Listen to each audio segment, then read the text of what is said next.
Aujourd'hui, on va parler des conventions en France et Reinhardt nous a décortiqué tout son parcours de sa première à dernière convention. Il y a énormément d'infos et bon Dieu, pour tous ceux qui exposent, je vous dis, c'est une vidéo à regarder. On sera accompagné de Bourli pour ça et j'espère que la vidéo va vous plaire. Mais avant, abonne-toi à la chaîne YouTube, abonne-toi à la chaîne Twitch pour réagir à ces reacts en live, parler avec le chat, échanger, mais également au TikTok et au Instagram parce qu'on essaie de viser les 10K abonnés sur ces deux réseaux-là. Merci à tous pour votre soutien. N'hésitez pas à bombarder l'espace commentaire pour savoir si le format vous plaît toujours. Et je vous laisse cette fois-ci avec la vidéo.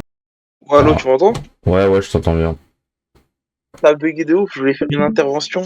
Sur un truc qu'il a eu. Vas-y. Mais, du coup, là, j'ai oublié. Bon, c'est pas grave, on lance la vidéo et Ok, on verra vas-y. après.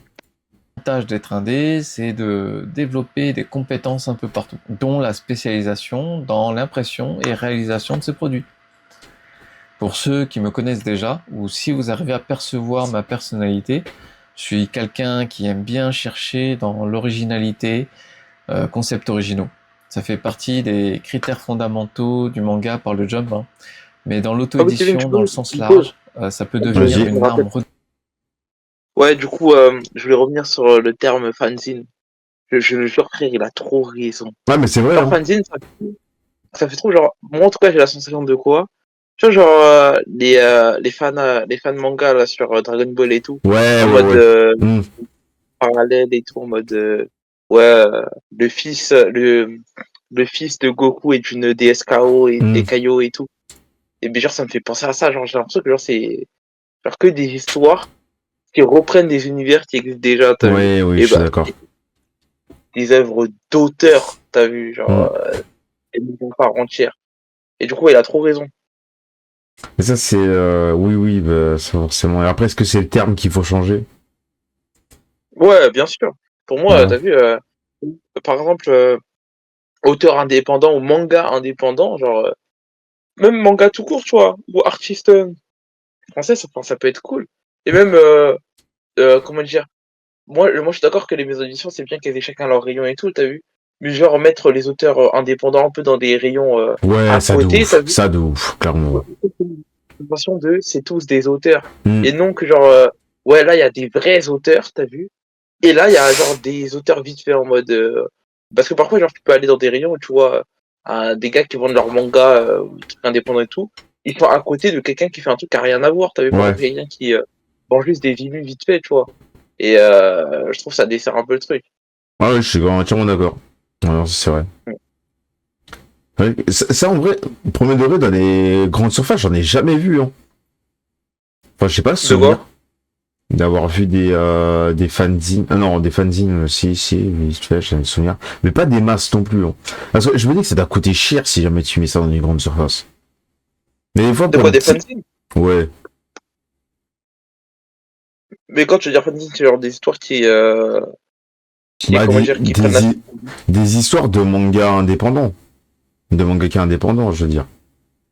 Ah, genre dans les grandes dans les grandes conventions et tout, comme la Japan Expo, Paris Manga Non, et tout. non, ça encore ça passe, tu vois, ils ont juste à avoir un stand. Mais je veux dire, c'est pas par exemple dans les rayons et tout. Ouais, le truc c'est qu'il manque de visibilité. Ce qu'il faut, c'est, s'il Ouais. faudrait, ça serait, je sais pas, genre t'en as à la Fnac et un petit stand où t'en as, mais après bon ça c'est super cher, c'est pas non plus, tu fais pas ça comme ça, tu vois. C'est un besoin de, ouais, c'est en même temps c'est un besoin de sous. Je veux dire, c'est tout, en fait tout est super cher quand t'es solo en fait. J'ai Sinon, envie de t'as vu un dire. truc qui peut être cool. Par exemple, genre, ils font quoi dans l'agencement des conventions? Genre, ils font un coin où, genre, t'as vu, comme il a dit, il y a que des auteurs. Mais on les trie par genre, par exemple, ceux qui font du shonen neketsu, etc., ils sont ensemble. Ceux qui Hmm. font du seinen, etc., un peu en mode Yep. bah, mature et tout, et on les met ensemble, etc. T'as vu, genre, comme ça, genre, ça fait vraiment comme quand tu as Ouais, comme t'as dit, à la ça Fnac niveau et tout. catégorie, ouais, ça c'est vrai, ça je suis d'accord. Parce que c'est vrai que les gens qui font des fanzines, généralement, en fait, et généralement, ils ont même pas, enfin, entre guillemets, hein, ils sont pas si bien traités que ça, genre au niveau du stand. Pour moi, ils ont juste une longue table et ils sont tous assis. Ils ont un petit stand, même. En fait, c'est pareil que les amateurs, tu vois. C'est pas comme si ils ont. C'est ça. Et ils sont vraiment dispatchés, t'as vu? C'est ça. Genre en mode, ils sont calés un peu n'importe comment. Mm. C'est-à-dire, genre, tu prends ta place, on te dit, ok, vas-y, tu te mets à tel stand. Mais comme j'ai dit tout à l'heure, t'as vu, à côté de toi, il y a peut-être des gens Ouais, dans ça le serait couloir. cool. Donc, tu calmes. D'accord. Et du coup, moi, par exemple, quand je passe dans les conventions et tout, j'ai pas forcément ce réflexe de toujours me dire, bon, faut que je cherche tous les auteurs, tu vois, genre, je passe dans tous les stands, je regarde Ouais. un peu et tout, mais. Et surtout dans les trucs comme la Japan Expo, les trucs grave grands et tout comme ça, il y a des auteurs, parfois, ils passent vraiment inaperçus. Ah, clairement. Mm. C'est vrai. Moi, là où je les vois le plus, c'est Paris Manga, je les vois, mais Japan, j'ai pas le souvenir. Hein. Premier degré. Hein. Doutable. Moi, ça m'a permis de me démarquer largement dans les conventions aux US et ça m'a aidé à rapporter plus que des artistes qui avaient 200 000, 300 000 followers, vraiment très populaires. Cette vidéo, c'est aussi un peu un show-off de ce que je fais. Mais bon, je vous l'ai dit au début, c'est ma spécialité et j'espère que ça vous aidera aussi. Alors en 2007-2008, on avait à l'époque que des posters et des cartes à côté des fanzines. On pouvait faire la différence en proposant des posters de plus grand format. Regardez cette photo là. C'était à Japan Expo en 2008. On avait juste quelques petits posters sur la cloison. Oui, à l'époque, c'était disposé en paravent. Tu vois ça? Avec les stands d'aujourd'hui, il y a quasiment pas de diff. Hein. La seule diff, c'est que là, c'est en paravent et que sur les stands d'aujourd'hui, c'est juste une ligne. Mais sinon, c'est la même, c'est les mêmes stands. Hein. Exactement les mêmes. Ouais. Et les prix, ils ont dû tellement doubler, voire tripler. Mais tu penses que tu vois les trucs qu'il y a, par exemple, quand tu vas dans les librairies, tu vois les personnages en carton, là, genre, un peu à grande taille et tout. Ouais. En vrai, à faire, ça coûte cher ou Tu sais ça va? que, premier degré, justement, c'est vrai que t'en parles. Parce que, en gros, tu vois, pour le film et tout, on avait des stands. Pour le film de fin d'études. Et en gros, on devait l'agencer un peu comme on voulait. Donc, en vrai, c'était un peu en mode, comme si c'était une convention, mais tu sais, c'est dans notre école. Et en gros, il y avait une de mes potes qui avait, en fait, qui avait imprimé une de ses illustrations, mis sur plein de feuilles A4. Et en fait, elle les a assemblées comme des puzzles, tu vois. Et franchement, elle a fait ça. Alors, t'avais un grand perso, c'est comme les trucs en carton et tout. Tu mettais du carton derrière, c'était fini. Genre, tu l'avais ton truc. Donc en vrai, je pense même pas que je pense pas que c'est si cher que ça. En fait, ça dépend comment tu le fais. Je sais pas si ça sera non plus aussi quali que les trucs que tu vois à la Fnac, mais il y a moyen de faire un truc fait maison assez bien, tu vois. Du moins Parce pour que même si, au moins avoir de la visibilité dessus. Il y a moyen de faire un truc, hein, vraiment. même si t'as vu, c'est un truc, genre, tu passes par une entreprise, tu vois, genre, je me dis, peut-être tu vas payer, même si c'est le prix fort, hein, tu payes le prix fort, mais au moins t'as vu quand tu cales ça devant, genre ton stand et tout ton stand, il se démarque vraiment. Bien sûr. Une silhouette de ton personnage principal, genre de ton personnage principal, si vraiment t'as les moyens, les personnages principales et l'antagoniste, pourquoi pas, t'as vu, tu les mets devant, et genre ça fait vraiment, genre ça crée vraiment ce truc de, les designs ils sont stylés, t'as vu, genre j'ai envie Ouais, je suis de voir ce d'accord. que c'est. Sans visibilité, c'est trop stylé. Et ça, j'en vois pas du tout. En vrai de vrai, en convention, je Ah l'ai oui. jamais vu. Aussi, y a pas beaucoup de gens qui le font, enfin, j'ai pas l'impression que ça soit si médiatisé que ça, par exemple, genre pour imprimer des tomes, etc., je sais que les imprimeurs, ouais, ils le font et tout, mais ça, je sais même pas si les particuliers le font. Ça, c'est ouais, ça, tu vas vers les comment ça s'appelle? Genre des pros en signalétique, hein, c'est ça. Hein.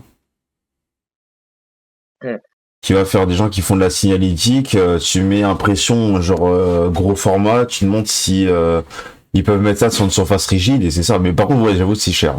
Ça, si tu veux un truc, c'est assez Mais cher. il y a pas de nouvelles conventions, là, ça me chauffe de faire des cons, là. Mais le problème, c'est que... Attends, en fait, le truc des conves, c'est que bon là en vrai j'avoue je t'ai pas branché parce que je viens de sortir des cours. Mais en fait le truc des conves c'est pas seulement c'est pas si simple parce qu'en fait il faut que tu passes ce cap de tri. En fait, ils font un tri parmi beaucoup de gens et ça, moi, ça fait beaucoup de cons où je m'inscris, j'arrive pas à passer ce cap. Hein. Putain, pourtant, toi, t'as de la bouteille. Ouais, pourtant j'en ai. Hein. Je sais pas ce qui me manque. Enfin, peut-être c'est des illustrations qui, peut-être un peu plus colorées, je sais pas. Mais en tout cas, moi, cette phase-là de tri, j'arrive pas à passer. Hein. Franchement, mais à part ceux où j'ai déjà fait des conventions avant, genre, tu vois, ceux de Franconville et tout, ça, je l'ai déjà fait, donc ils me connaissent, tu vois. Ils connaissent déjà ce que je fais, donc ça passe. Mais mes nouvelles conventions, j'arrive pas à passer ce cap. Sinon, peut-être que pour passer ce cap-là, faut soit genre en gros une communauté solide sur les réseaux et tout, Ouais, sinon c'est ce que genre je me dis aussi. C'est ce que je me dis aussi, bien sûr. La visibilité, ça doit tellement jouer. Ou peut-être, après, je dis pas forcément, parce s'enchaîner. qu'il y a d'autres gens qui font ces conves-là et j'ai plus de visibilité qu'eux, hein. Donc ça peut peut-être se jouer là-dessus. Mais il y a quand même un step à... Si un mec a genre énormément de visibilité, ils peuvent pas te dire non, tu vois. Ouais. Donc faut tryhard pour. Mais ouais, mais de toute façon, à chaque fois qu'il y a une conve, je te dirais, c'est à chaque fois qu'il y a une conve intéressante. En fait, là, c'est surtout, il faudrait chercher au-delà de Paris, en fait. Ouais. Là, il faudrait commencer à chercher un peu au-delà et limite, ouais, tu prends le train pour un autre truc pour aller en conve. Mais là, j'ai commencé à me brancher au-delà de Paris, hein. Attends, C'est En tant que vraiment j'ai plus galère. de temps, ouais, il faut. Bon, des cartes sur la table. On y remettait les posters aussi pour doubler la visibilité et notre fanzine. On avait quelques posters de plus grand format, A1 il me semble, juste un exemplaire qu'on vendait à 50-60 euros, je crois. Donc à chaque fois ça partait, donc c'était cool parce que ce genre de poster généralement on s'en sert qu'une fois. Moi je traînais en convention dans la zone des artistes depuis 2001, mais j'étais encore lycéen à l'époque. Mais seulement en 2027 que j'ai décidé de m'y lancer. On avait cette image qu'un fanzine devait se faire à plusieurs. Alors je suis parti à la recherche de 3 autres artistes. En un an, on a réussi à ne pas s'entendre et à se séparer en 2 groupes avant même qu'on ait sorti un premier numéro. Je vais vous faire part d'un projet très cool dont j'avais eu l'idée à cette époque-là. On était 4. Hein.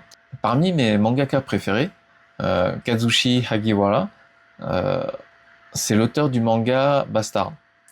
Dans ses premiers tomes, il faisait dessiner certaines cases à des collègues, des artistes qui étaient assistants avec lui quand il travaillait en tant qu'assistant sur Kimagure Orange Road, par exemple, ou des collègues dans la même école de design que lui, de manga, où il était.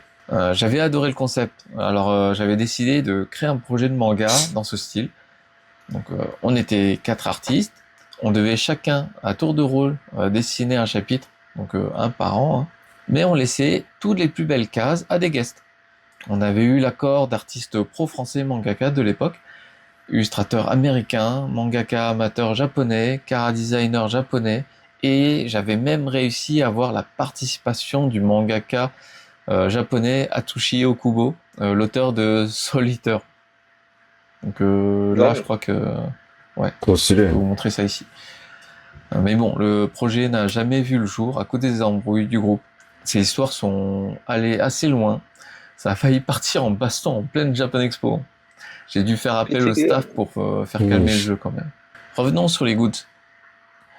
Pendant des années, le fanzina, c'était livres, cartes et posters. On vendait les cartes à 1 euro, posters à 3 euros. Oui, juste 3 euros, mais le prix des posters a beaucoup évolué. Je vous raconterai ça comment tout à l'heure. Les posters format A3, ça coûtait juste 30 à 50 centimes. Donc on se disait que c'était rentable d'en faire, les vendre à 3 euros. What? Que voici Oh là mon là. stand dans Oh l'inflation. on avait Oh, sorti putain. un deuxième numéro et des nouvelles illustrations. Oh l'inflation. Pour eux, tu vois ce que je fais, hein, impression A3 et tout. Eux c'était 50 centimes. Mais wesh! 50 centimes, je vais tout casser. Centimes, mon gars. Alors qu'aujourd'hui, on fait des choses à... Bah aujourd'hui c'est x3, hein. D'accord. Aujourd'hui c'est x3, hein. Ça dépend de la qualité de papier, mais ouais, c'est un peu plus, hein. C'est genre ça peut aller à 1,80, hein. J'ai l'impression. 50 centimes. Non mais mec. Ah ouais. Ouais bon par contre j'avoue qu'au niveau des prix Bon, en soi, j'avoue que je me fais quand même une plus grosse marge que lui. Mais ouais, n'empêche, putain la vache. 50 centimes, c'est dingue. Tu peux t'en faire tellement. Toujours livres, cartes, posters et grand format. 2010, c'est quand j'ai décidé de partir en solo. Pour info, le collègue artiste, que je respecte beaucoup, je lui avais trouvé un autre artiste qui cherchait des collègues de fanzine aussi. Et ils ont développé leur fanzine de leur côté avec d'autres artistes qui les ont rejoints. Vous pouvez voir mon premier fanzine qui était au format de poche et le one-shot que j'ai fait imprimer. Alors c'était pas au format dojinshi japonais, c'était un peu plus petit. Qui est à côté, mais c'était quand même plus grand que le format de poche. Peut-être ça se rapprochait d'un format A5, mais c'était pas vraiment ce format-là non plus. Ah oui, j'avais aussi sorti un artbook de qualité brochée avec couverture cartonnée, donc 200 exemplaires du one shot et j'étais en rupture de stock en une journée et demie sur 4. Oh la vache. Et vous savez ce que j'ai fait le reste, Ah, c'est fort. du temps? Des illustrations originales. Ça se faisait beaucoup à l'époque, mais plutôt sous la forme de commissions. Les commissions en tant que telles, ça ne m'a jamais intéressé. Pas envie de dessiner des choses qui me plaisent pas. Pas envie d'être contraint par un sujet, des personnages. Alors je dessinais juste ce que je voulais. Je laissais exprimer ma créativité. Et le plus fou dans cette histoire, c'est que les gens achetaient. Ça partait plus vite que je ne les produisais. Les visiteurs réservaient les prochaines illustrations sans même savoir ce que ça allait être. C'est là que j'ai compris une chose importante. Travaillez votre niveau, votre style. Les gens achèteront votre style, votre art. Un artiste amateur qui ne sera pas prêt repose sur des licences. Mais à partir d'un moment, vous pourrez imposer vos idées. Ça, mon gars, il faut que je fasse 2010-2011, un site j'étais au plan. Japon. Donc, D'accord. revenu en 2012 en force à Japan Expo. Regardez, là, c'était mon stand. C'était énorme. J'avais fait imprimer un totem, 1m80 de haut, ou 2 mètres, je sais Toi, plus. mais c'est ça, Un visuel. il me faut ça, mec. Mec, il me faut Attends. ça. Il me faut tellement ça. Oh la vache. Affiche et tout, c'est cool, mais tu vois, des trucs comme ça, tu vois pas. Mec, c'est ouf. Oh la vache, ça tue. Ton stand. Ouais, oh, mec, ça tue. Oh la vache. De 2 mètres, mec, c'est si gros. Ça fait la taille de Warren. Ça de ouf. Différent sur chaque face. J'avais réussi à être en bout d'allée, donc ça m'avait donné vraiment pas mal de visibilité. C'était dans un matériau alvéolé vraiment très léger, donc c'était vraiment très sympa. J'ai jamais refait parce que ça prend trop de place, c'est invendable. Vous voyez ces illustrations en grand format sur un matériau rigide. Là, c'était du 70 sur 1 mètre. C'est du PVC, on appelle ça du Forex. J'étais le premier artiste en convention à en vendre. J'avais trouvé ça sur Pixar Printing à leur début. Il est proposé à 5 euros TTC, frais de port inclus. Et je les vendais à 30 euros. Le format, le matériau justifiait largement le prix de vente. Ouais. Les visiteurs en convention achetaient ça et se baladaient dans la convention avec. Alors imaginez un peu, ça donne aussi de la visibilité Ah, ça, c'est tellement fort. pendant la convention. Ah, ça, c'est tellement fort. Avec donc 5 one-shots. Ça, c'est un truc cheaté. Et c'est vrai. En gros, c'était une de mes conves. Le truc, c'est que j'avais... en fait, généralement, quand je vends mes cadres et tout, je leur passe un petit sac plastique parce que bon, c'est trop chiant de se le trimballer, tu vois. Sauf que à un moment, j'étais arrivé à court parce que j'avais trop de ventes. Et là, en fait, du coup, ils se le trimballaient comme ça. La bourse, ça m'a tellement boosté en visibilité. Les gens, ils sont venus, ils ont fait « Ouais, mais ça est trop stylé et tout ». Je fais « Wesh ». Ah ouais, ça m'a tellement boosté. Bah, j'étais arrivé en rupture de tout. Et putain, c'est des trucs cons, mais putain, ça fonctionne, non. C'est... Ouais, et depuis, bah, adieu les sacs, voilà. Et un coffret rigide. Regardez, je sors les vieilles photos. J'avais quelques shikishi d'illustrations originales que j'avais préparées à l'avance. Une trentaine, j'en avais fait une trentaine, ouais, que je vendais à 30 euros pièce. Aussi, l'artbook de cette année-là, j'en sortais un nouveau chaque année. Voilà, j'avais fait 200 exemplaires de chaque one-shot, tout vendu en 2 jours et demi sur 4.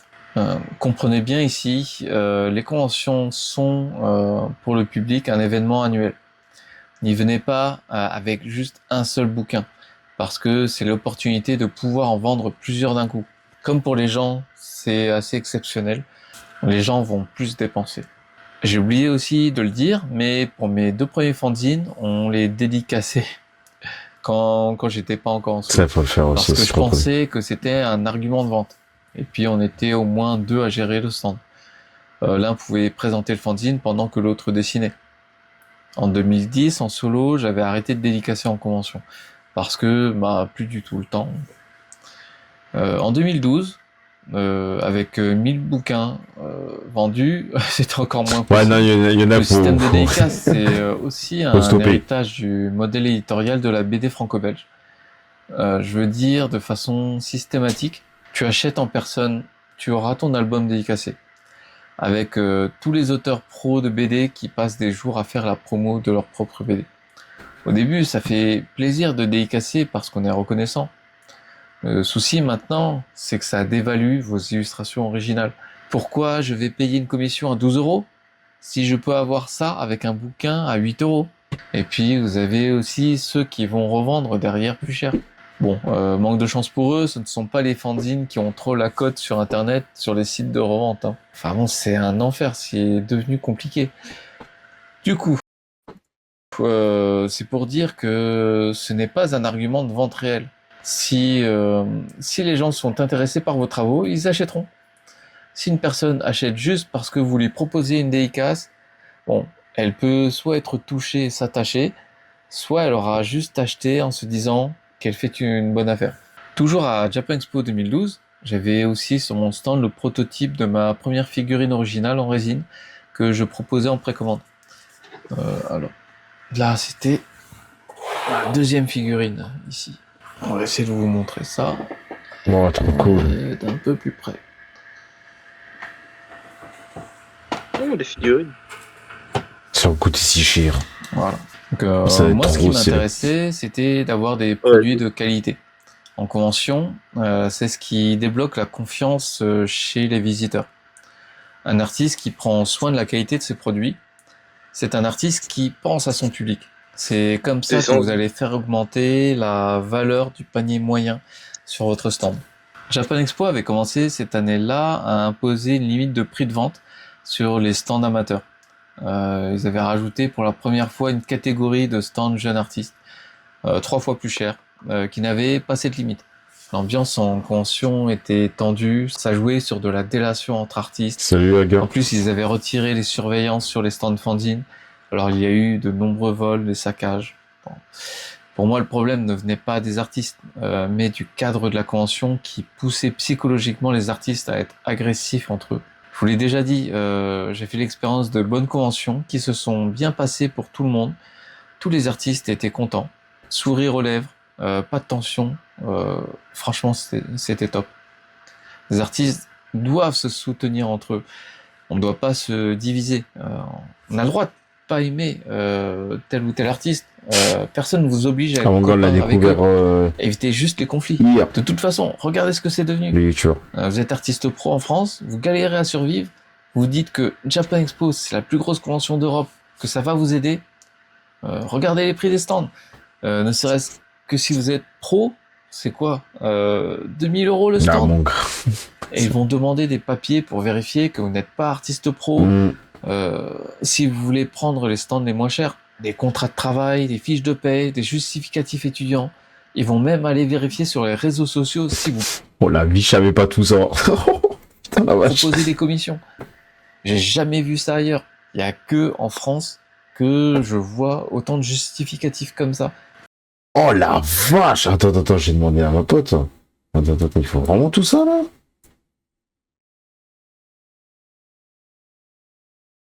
Ah ouais, fiche de paye et tout, carrément. Oh là là, tellement pertinent le poteau. Ah non, mais il fait des vidéos incroyables. Hein. Oh la vache. Attends, Kevin, continue la vidéo là, je reviens, je prends juste un appel. Vas-y, pas de problème. Vas-y. Mais attends, c'est dingue, il faut tout ça. Parce que moi, Japan Expo, j'ai jamais fait parce que je suis jamais senti, enfin pas légitime. D'ailleurs, j'ai pas les sous. On va commencer par là. Et de deux, en vrai, j'ai peur de la concurrence. Je vous cache pas, ça me fait bien flipper. Euh, Donc voilà, c'est pour ça que j'ai jamais fait.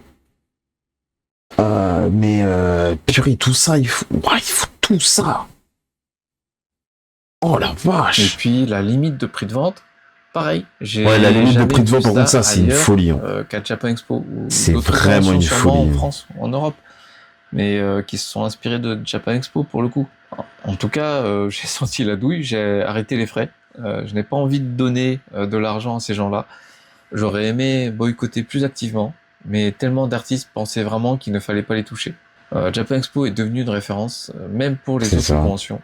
Beaucoup s'en sont servis comme modèle. Donc c'est juste mon avis, mais ça contribue à détruire le milieu artistique en France. Du coup, de 2012 à 2015, j'ai continué les conventions en Putain, vous savez que les conventions, déjà, il faut que je l'écrive. Hein. Les conventions, ça m'a donné l'idée d'un manga, ce serait trop stylé. Un manga juste beaucoup trop stylé. Et mon dieu, je n'en dirai pas plus, mais ça sera un bon projet. Pour le coup, ça serait pas un one shot, mais ça serait un bon truc à faire. environ 10 par an. Chaque année, j'ai dépassé mes limites, sorti des nouveautés, de nouveaux produits originaux. Chaque année, j'ai sorti une nouvelle version du coffret à one shot. Vous pouvez voir ici, donc ça c'est la deuxième version. J'ai plus les one shot à l'intérieur. Hein. Et voilà, c'était fait comme ça. Et puis une version qui venait après, Oh, trop avec stylé. impression sur du PVC transparent, comme ça. Oh, c'est beau. Avec de la dorure en plus sur le PVC. Oh, c'est beau. Puis, Waouh. alors, j'ai développé ma ligne de produits grâce au partenariat que j'ai eu avec un agent en Chine. Une personne qui m'aidait à trouver des fabricants, tester les produits. Mais les cartes postales, je ne les vendais plus à l'unité, Après, je les ai... mais dans un Ouais, petit coffret. Je sais pas si vous avez déjà vu Ouais, ça. c'est- Vous voyez un stand où vous avez des cartes postales d'illustration comme ça que vous proposez en vente. Vous avez vos posters. Des gens vont venir, ils vont réfléchir pendant 50 ans comme ça devant le stand. Et puis au final pour dire, bon, je prends cette carte-là à 1 euro. Voilà. Voilà, le souci pour vous en tant qu'artiste, c'est que la personne va prendre beaucoup de temps juste pour 1 euro. Limite à ce niveau-là, vous lui donnez assez rapidement et puis c'est fini quoi. Donc c'est en 2013 que j'ai commencé à avoir des sacs cartonnés, un peu comme sur les photos là. Mais Là, il a j'en plein ai de merch, plus, hein, par contre. en stock.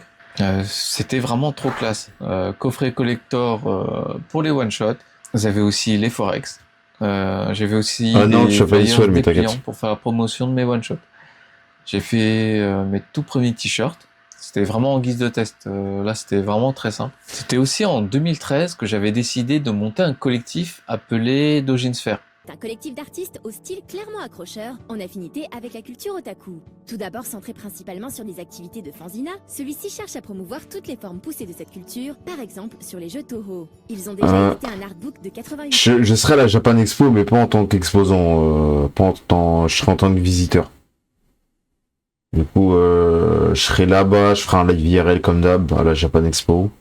Du coup, il y aura le B, il y aura Broly, il y aura Layan. Ouais, je serai là samedi, ouais. Samedi, je serai là. Je serai là samedi. Je pense que j'irai samedi et dimanche. Il y a de grandes chances. Mais samedi, c'est obligé parce qu'il y a beaucoup trop de trucs le samedi. Il y a des avant-premières. Je pense qu'Agurabachi, l'avant-première, ce sera samedi. Il y a de grandes chances. Même, voilà, pour le reste et tout. C'est quand même cool de... En fait, la plupart des gens, ils vont le samedi. En plus, j'ai pas mal d'abos qui vont là-bas et tout. Des fois, les gens qui me reconnaissent, c'est sympa. Donc, ouais, voilà. Je vais y aller samedi, c'est sûr. Dans tous les cas, je vais vous prévenir. J'enverrai des posts et tout. Pour dire quel jour... quel jour j'y vais et quel jour j'y vais pas. Bon. Voilà. Mais wow, par contre, ça m'impressionne de tous les merch qu'il a fait, En vrai, je sais pas si c'est vraiment si cher que ça. Parce que même j'ai des potes qui commencent à un peu plus faire des produits divers et tout. Moi, je trouve que je reste un peu trop sur mon truc là. Là, j'ai un peu plus me diversifier. Déjà, il faut que j'arrive à passer l'étape de... faut que je mette maintenant des œuvres originales. Et que j'arrête de me sécure avec des licences. Donc j'arrive à passer ce cap. Donc en vrai, ça va venir avec tes one-shots et tout. Ce qui serait bien, si j'arrive à les imprimer, en vrai, ce serait trop cool. Si par exemple, le one-shot que je fais pendant ces grandes vacances, j'arrive à l'imprimer, ce serait sympa. Pas trop cher, évidemment, mais ce serait vraiment cool. Moi, je propose ça et tout. Ça pourrait être sympa en convention. Et même dans tous les cas, je les mettrai sur les plateformes aussi pour gagner en visibilité. Mais si je l'imprime, ça fera quand même un truc cool, je trouve. À voir. Mais bon, c'est encore des étapes à passer pour la partie en tout cas convention. Mais c'est vrai que c'est important. Je veux dire, en vrai, des trucs de licence et tout, des fanarts, tout le monde en fait, tu vois. Alors que des œuvres originales, bah, t'es le seul à pouvoir les faire. Donc tu te démarques aussi. C'est juste que bah, forcément les gens ils connaissent moins. Donc au départ c'est très compliqué. Franchement au départ c'est très compliqué. C'est pas comme si j'avais jamais testé ça. Hein. J'ai testé ça au début, j'ai vite compris. Après j'étais personne et j'avais pas ce niveau là aussi. Donc voilà. Mais c'est pas comme si on n'avait pas déjà acheté des œuvres originales. Genre par exemple j'avais mis un fanart de Nas. Il y a des gens ils l'ont trop kiffé, ils l'ont pris instant, tu vois. Donc ça peut quand même le faire. Mais c'est juste que ouais, tu vas pas attaquer. En fait, ce qui est sûr, c'est que à faire des œuvres originales, tu vas pas attaquer la plus grosse partie des visiteurs de convention. En fait, que tu te dises ça dans ta tête, parce que parce qu'en fait, la plupart vont juste être absorbés par des mangas qu'ils connaissent déjà depuis leur enfance et tout. Donc, ça va pas être cette cible-là. Ça va être ça va être une cible plus restreinte. Mais ça peut quand même fonctionner, évidemment. Page couleur en auto-édition et veulent aider les jeunes artistes qui seraient tentés pour rejoindre leur aventure. Le but étant de se développer un peu plus à l'avenir. Vous avez d'ailleurs peut-être pu voir quelques-uns de leurs dessins qui ornaient les murs du Kawaii Café ces derniers jours. Dojin Sphere tiendra son premier rassemblement durant le prochain Epitanime, qui se tiendra le 18 et 19 mai 2013. J'avais co-créé avec un ami dans le Fanzina. Donc c'était sans structure d'association qui regroupe les artistes dans le milieu. Le but était d'accepter tout artiste pour se soutenir, s'entraider, faire des projets communs. On était une cinquantaine d'artistes manga français, donc des artistes édités, auto-édités, des freelances, même des artistes japonais et une mangaka japonaise pro. L'objectif était de renforcer l'image des artistes français. Je vous dis pas la galère à gérer. Il y avait des artistes qui me détestaient, qui sabotaient tout l'intérieur. Impossible d'organiser quoi que ce soit. Malgré ça, on a réussi à créer 2 mascottes. Et avec ces mascottes-là, on a fait un artbook collectif. Je savais que tout le monde n'appréciait pas les mascottes parce que c'était impossible de contenter tous les artistes. Du coup, l'objectif, c'était que chaque artiste illustre là où les mascottes à sa façon. Il n'y avait vraiment aucune restriction. Voilà, c'était pas un problème. Donc, chaque double page était composée de l'illustration avec à côté la description de l'artiste. C'est clair. Il faut qu'on fasse ça avec l'équipe. Faut trop qu'on fasse ça, c'est trop stylé. Avoir un petit premier artbook comme ça tue, c'est trop cool. Réseaux sociaux, un aperçu de ses travaux. Et après, bon, en termes de prix, ça doit être ouf, hein, parce que, ça veut dire que imprimer que en couleur, ça doit être cher. Si vous étiez joueur, bah, vous allez trouver tous les artistes en convention, vous les faites dédicacer. Bon. Oui, c'est vrai. Ça, c'est souvent utilisé. Et en vrai, c'est trop efficace. Hein. Ouais, t'as ton groupe, tu mets un petit plan, tu dis ouais, je sais pas, tu mets un tampon pour tout le monde. Et à la fin, t'as un petit goodie supplémentaire, une réduc, je sais pas. Mais ça, je vois, c'est utilisé, c'est vachement efficace. Il faudrait se faire un groupe, mais il faudrait se faire un groupe qui part en convention très souvent. Et ça, en vrai, c'est assez compliqué. Moi, en vrai, je sais que j'en ai pas. Hein. Pour le moment, en tout cas. Parce que de l'équipe, je sais qu'il fait des conventions et encore, je fais pas tout le temps, comme je vous l'ai dit. Parce que encore cette passe de tri que j'arrive jamais à passer. Il y a un moment où ça marchera, mais là, pour l'instant, c'est très compliqué en vrai. Clients, selon l'ampleur de la convention, pour mettre en avant le stand de chaque artiste, avec une demi-page qui présente les produits qu'ils vendent. Donc je vous montre ici, par exemple. Voilà, c'était ma contribution à cette période-là, sauf que j'ai fini par avoir marre de me prendre des coups, toujours par les mêmes artistes. J'étais d'une certaine fait un agressivité TCG. qu'aucun autre artiste n'osait m'aider. Ils le faisaient tous en privé, ils me soutenaient. Bon, c'était déjà ça, c'était rassurant. Tout ce qu'ils ont gagné au final, c'est que ça s'est arrêté. Grâce à des contacts et artistes du groupe, on avait même pu avoir un passage avec une vidéo de présentation sur la chaîne No Life. Hein. Peut-être que vous comprenez mieux ma colère concernant le milieu des artistes en France. Malgré ça, je continue à croire qu'il faut faire quelque chose pour changer tout ça. Des gens me reprochaient d'avoir mes propres intérêts, de vouloir me mettre devant tout le monde. Eh bien, vous savez quoi? J'ai aidé beaucoup d'artistes. La plupart sont devenus pros, d'autres sont devenus assez populaires, mais je n'avais jamais fait ça par intérêt. Je n'ai jamais exigé en échange qu'on partage mes travaux, qu'on me mentionne. Avec Dojin Sphere, on aurait fait augmenter la fanbase chez les artistes français. Donc oui, j'en aurais profité, mais aussi comme tous les autres artistes, tout le monde aurait été gagnant. C'était ça le but.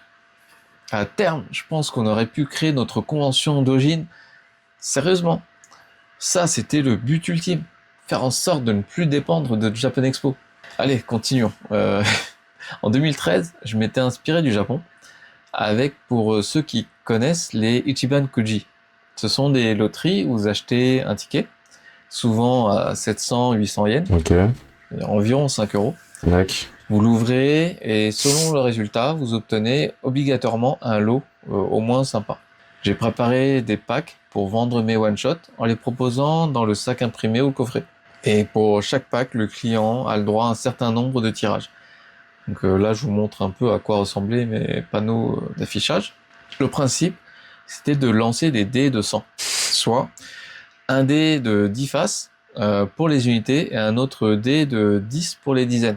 Vous obtenez ainsi un score entre 1 et 100, 100 étant 0 et double 0.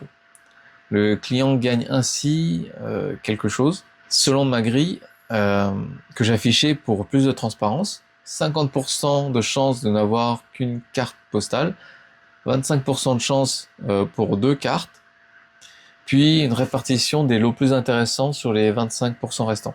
L'idée d'utiliser des dés à la place des papiers, déjà, parce que c'est plus simple à gérer, ça prend moins de place, mais aussi parce que les gens peuvent tirer 200 fois et ne jamais tomber sur le 1. Si vous avez 100 bouts de papier, vous tomberez forcément sur le 1. Le 1, c'était le premier prix. À l'inverse, les gens peuvent tomber plusieurs fois sur le 1, mais vous limitez le nombre de lots.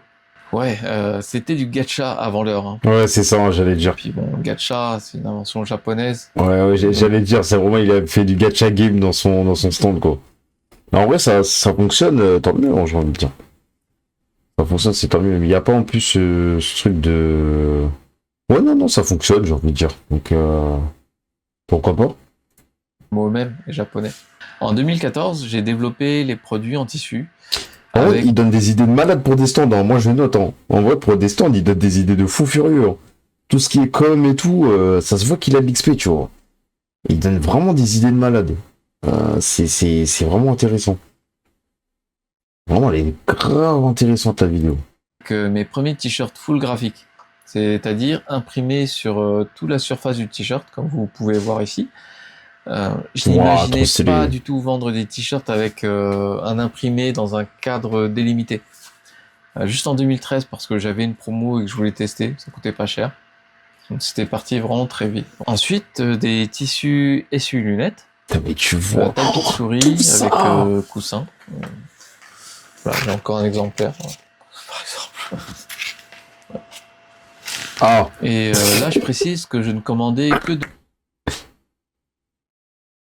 Ah, moi, je pensais que ce serait des tapis souris, genre normal. Ah, je pensais pas que c'était... Ah ouais. Ah. Après, c'est Japon. Hein. Après, c'est... Ah. Après, c'est le Japon. C'est... Mon gars, ils aiment bien ça, hein. J'ai envie de dire... Oh la vache, je m'attendais pas à ça, premier degré. J'étais tellement dans le sérieux, dans le professionnel, dans le look-in. Oh la vache. Je m'attendais tellement pas à ça.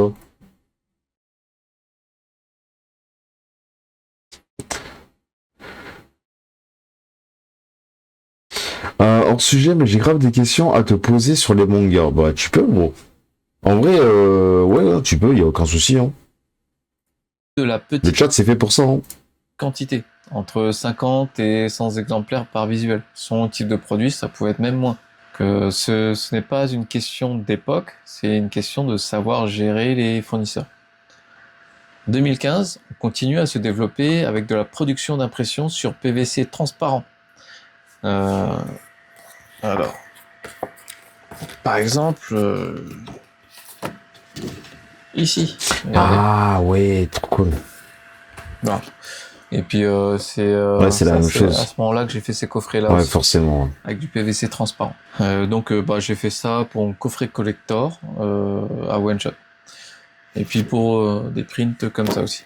Et j'ai commencé aussi à proposer... Putain, mais tu gagnes combien pour faire tout ça? Non, là, il y a trop de trucs, là, faut se poser des vraies questions. Mais il a gagné combien pour faire tout ça, mais... Parce que tout ça, c'est pas en mode il fait 2-3 exemplaires pour que ça fonctionne, il faut en faire plein.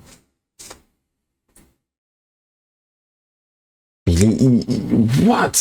Il a tellement de trucs.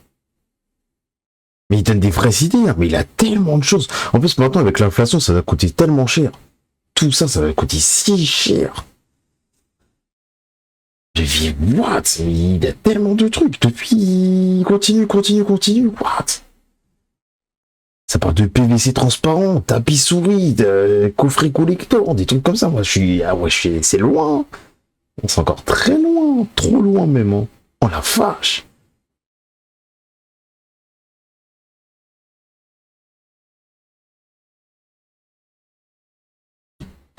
Waouh. Tu t'inspires de quoi pour faire tes storyboards et tu penses quoi du découpage des cases dans les mangas récents? Alors moi généralement pour faire mes histoires je m'inspire de d'événements quotidiens, enfin quotidiens de ma vie en fait. J'inspire plus de ma vie. Genre là littéralement j'ai 1, 2, 3 one shot qui vont s'inspirer des petites anecdotes de ma vie. Je vais faire en one shot, que je trouvais ça sympa, en manga comique ça passe. Et ça va me faire plaisir de les raconter, tu vois. Donc généralement je m'inspire de ma vie. Après pour des mangas genre plus séries où il y a des shonen avec des pouvoirs et tout, c'est des idées qui sortent un peu de nulle part. Et sur le découpage des mangas récents, en vrai, je trouve que ça a évolué. Hein. Je veux dire maintenant tu vois du Kagurabachi, tu vois du Dan, du Gachakuta, on en a vu, on en a analysé plein, hein. On en a analysé pardon. On en a analysé plein en live. Non, ça a évolué. Maintenant, t'as plus de liberté quand tu fais des choses. Même dans l'atelier des sorciers, il y a tellement de trucs. C'est une folie. Je sais que t'aimes bien Black Torch. Ouais, voilà. Ouais. C'est vrai que, en fait, Black Torch, c'est pas tellement dans le découpage que j'aime bien, c'est plus dans le style de dessin que j'aime vraiment Black Torch. Genre, vraiment, le style de dessin du mangaka animé se rapproche énormément. C'est pas tellement au niveau de la composition. Vraiment la composition, je m'en sers plus des mangas vraiment modernes à la Gachakuta, Dan. C'est même, je peux te dire dans ma liste de composition, c'est c'est Kagurabachi et Gachakuta que j'en sers le plus en termes de composition, composition de planches. C'est ces deux mangas là qui m'inspirent le plus. Mais sinon voilà, non, je trouve que ça a évolué quoi. Ça n'a rien à voir avec ce qu'on avait avant. Mais c'est normal aussi. Hein. Il y a une nouvelle liberté, une nouvelle DA, nouvelles idées. Donc c'est normal. Il y a en plus cette envie de casser les règles. De passer outre ça et d'essayer d'apporter quelque chose de nouveau. Donc non, ça fait qu'évoluer, c'est bien.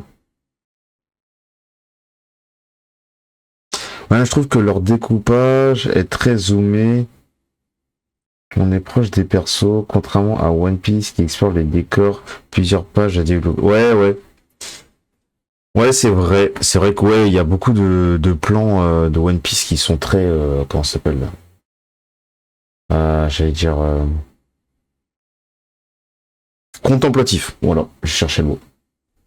Ouais, où t'as beaucoup d'informations, parfois même trop, où ça devient carrément illisible. Mais ouais, je suis d'accord. Des acryliques, mais dans un format plus grand. Là, il y en a un ici, vous voyez quand même le format. Là, vous voyez sur la photo, hein, normalement, il y a des pieds métalliques ici. Voilà, donc c'est à peu près format A4 et des dioramas en acrylique. Donc là j'en ai plus, j'ai juste la... Ah, ça sera bien. Maintenant les mangas. Oui, ça se rapproche plus du cinéma, bien sûr. Bien sûr, bien sûr. Moi-même, quand j'imagine mes mangas, les gars, j'imagine ça comme si c'était du cinéma. Bon, après, ça vient avec mes études aussi, parce que je suis en cinéma d'animation. Oui, oui, je l'imagine clairement comme du cinéma, comme si c'était projeté, comme si tu regardais un film. J'imagine maintenant mes histoires comme ça. Hein. photo ici. Et puis avec les déplacements en Belgique, Suisse, Londres, j'ai fortement optimisé pour le matos d'installation grâce à des structures achetées au Japon. En fait, c'est aussi ce que j'utilise pour mes Les affiches banderoles derrière. écran. C'est vraiment très pratique. Là, vous pouvez voir les photos un peu de ces structures. Voilà. Donc, je vous montre l'évolution de mon stand entre 2008 et 2015. Oh, les gars, ça doit être ouf. Ah, les gars, je suis pas prêt, hein. Avec tout ce qu'il a dit là. Dans son sens, ça va être n'importe quoi. Après 2008-2015. Waouh. En vrai, j'ai commencé les conf quand? J'ai commencé les conventions il y a 3 ans. Après, les choses comme j'ai mes cours, j'ai pas vraiment évolué. En vrai, je cache pas. Enfin, si, quand même. Si. Bah, j'ai évolué plus dans le. Bah, maintenant, je fais plus de cadre et plus de dessin, mais ça va pas plus loin. Mais là, son stand, ça doit être une dinguerie. Hein. Son stand, ça doit être vraiment une dinguerie. Là, Au début, les stands étaient assez vides. Puis, ouais, c'est sûr. Bah ouais, là, t'as trop de trucs. Bah, bien sûr. Là, t'en as de partout. Et là, tu vois, c'est plus un stand qu'on a maintenant, tu vois. C'est un stand beaucoup plus moderne. Que ce soit au niveau de la com, comment c'est agencé, ce que tu vends, les goodies et tout. Ouais, non, là, c'est largement mieux. Bien sûr. Là, tu dois tellement plus vendre. Même les t-shirts et tout. Putain, il a tellement de trucs. C'est une folie. What? Il faudrait que j'arrive à ça. Ah, c'est mon goal, hein. Du moins, en termes de convention, maintenant, ça sera mon goal. Faut que je mette en application des trucs pour vendre des choses différentes que les cadres, faire du nouveau, du concret, essayer de plus se différencier et mettre en valeur plus mon style artistique, mes personnages, mes histoires. Et voilà.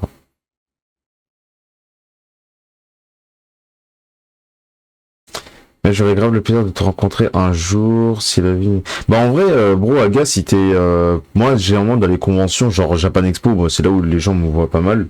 Paris Manga aussi, et généralement j'y vais. Bon là j'ai pas le temps avec les cours, mais là maintenant je l'ai. Généralement Paris Manga j'y vais que un jour et Japan Expo j'y vais 2 jours. Donc si tu passes par là et en plus maintenant je sais que en tout cas goal niveau convention c'est de sortir un peu de Paris, d'en faire dans toute la France si possible, en tant que j'aurai un peu plus de temps. Donc sauf s'il y a une convention qui sera proche de chez toi si t'es pas sur Paris, il y a un monde. Hein.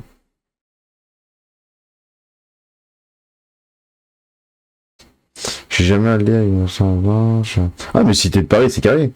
Bah écoute, en vrai je te dirais de tenter l'expérience ne serait-ce qu'une fois, parce que ça reste quand même cool. La première Japan Expo c'est toujours une dinguerie, hein, je te cache pas. Ma première là, j'ai pété mon crâne. Hein. J'ai pété mon crâne. C'est trop bien. C'est combien l'entrée? Bah là, c'est devenu plus cher. Mais là, si tu achètes maintenant, en fait, ça dépend des jours. C'est pas le même prix en fonction des jours. Le plus cher, c'est le samedi. Et le moins cher, c'est le jeudi. Au niveau des prix, du moins cher au plus cher, c'est jeudi, vendredi, dimanche et après c'est samedi. Et ça peut différer en termes de prix. Là, je sais plus exactement. Regarde sur la billetterie de la Japan Expo. Mais là, en ce moment, c'est quand même devenu assez cher comparé à avant. Il y a un manga, mais il y a des délires que je suis pas trop du genre cosplay. Après, t'es pas obligé de te cosplay. Je veux dire, c'est les autres, ils font leur délire, mais toi, tu vis ton truc, tu vois. C'est pas si grave, il y a d'autres gens qui kiffent pas forcément les cosplays, ok, c'est pas si grave. Mais le but, c'est... ouais, tu vis ton truc, tu vis ton expérience.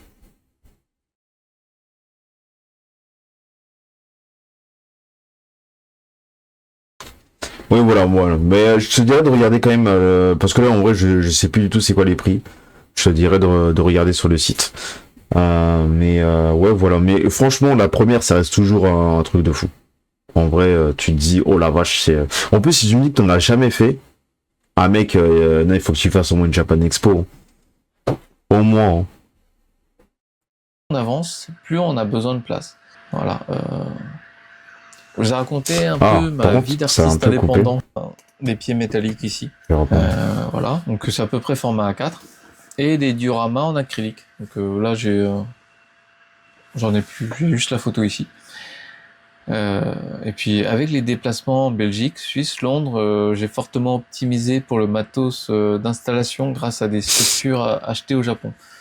En fait, c'est aussi ce que j'utilise pour mes affiches derrière. C'est vraiment très pratique. Là, vous pouvez voir les photos un peu de ces structures. Voilà. Donc je vous montre l'évolution de mon stand entre 2008 et 2015. Au début, les stands étaient assez vides. Puis plus on avance, plus on a besoin de place. Voilà. Je vous ai raconté un C'est peu vrai que ma vie d'artiste il y indépendant. a aussi ce facteur-là que j'ai vite compris avec ma dernière convention, enfin mes dernières.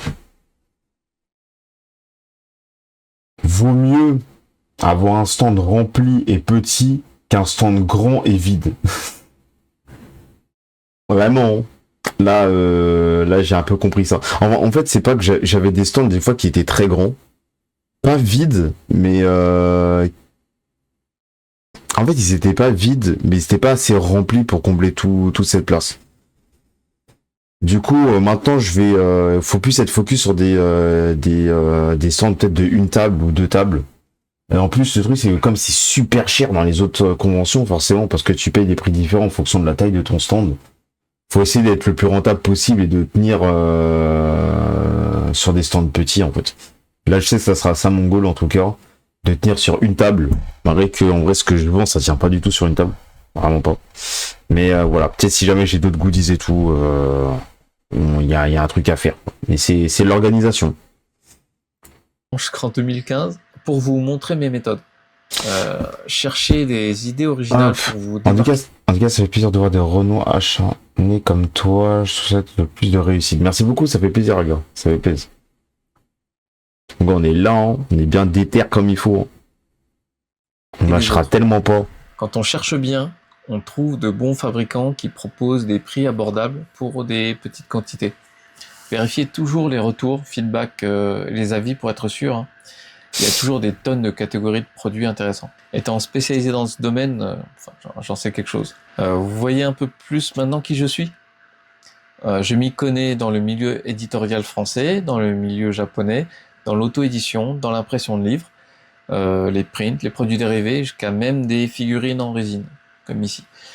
Je suis parti de rien. Je n'ai pas fait d'école d'art. Je suis quand même allé jusqu'à un master 2 en sciences de la Terre et système d'information géographique. Ça n'a rien à voir. Mes parents étaient arrivés en France l'année de ma naissance. Ils n'avaient rien en arrivant. Quand ma chaîne aura plus d'abonnés, je ferai une vidéo pour vous raconter mon parcours. Là, c'était juste une partie pour les conventions. Je vous dévoile mes stratégies, quoi. Donc, ouais, ça m'intéresse trop. Je veux trop savoir son parcours. Ce mec-là doit avoir tellement d'XP. Oh la vache. Il doit avoir tellement d'XP. N'hésitez pas à vous abonner. Si ce n'est pas déjà fait, ça prend juste quelques secondes et ça va vraiment beaucoup m'aider à avancer avec ma chaîne. D'ailleurs, vous aussi sur YouTube, là. Vous aussi sur YouTube, abonnez-vous. Abonnez-vous, ça, je dis pas assez souvent. Je dis forcément sur mes intros, mais n'hésitez pas à vous abonner sur YouTube pour la rediff, à vous abonner sur TikTok si c'est pas déjà fait, et à vous abonner également sur Twitch. Non, parce qu'on vous voit tous. Voilà. Merci beaucoup les gars pour le soutien. Non, en vrai, je mets Kivan à forcer, mais abonnez-vous si ça vous fait plaisir. Hein. Vraiment, voilà. Mais ça m'aide beaucoup en tout cas. Merci les gars. Pour vous proposer du contenu de plus haut niveau. Je ne vais pas plus détailler pour les conventions après 2015.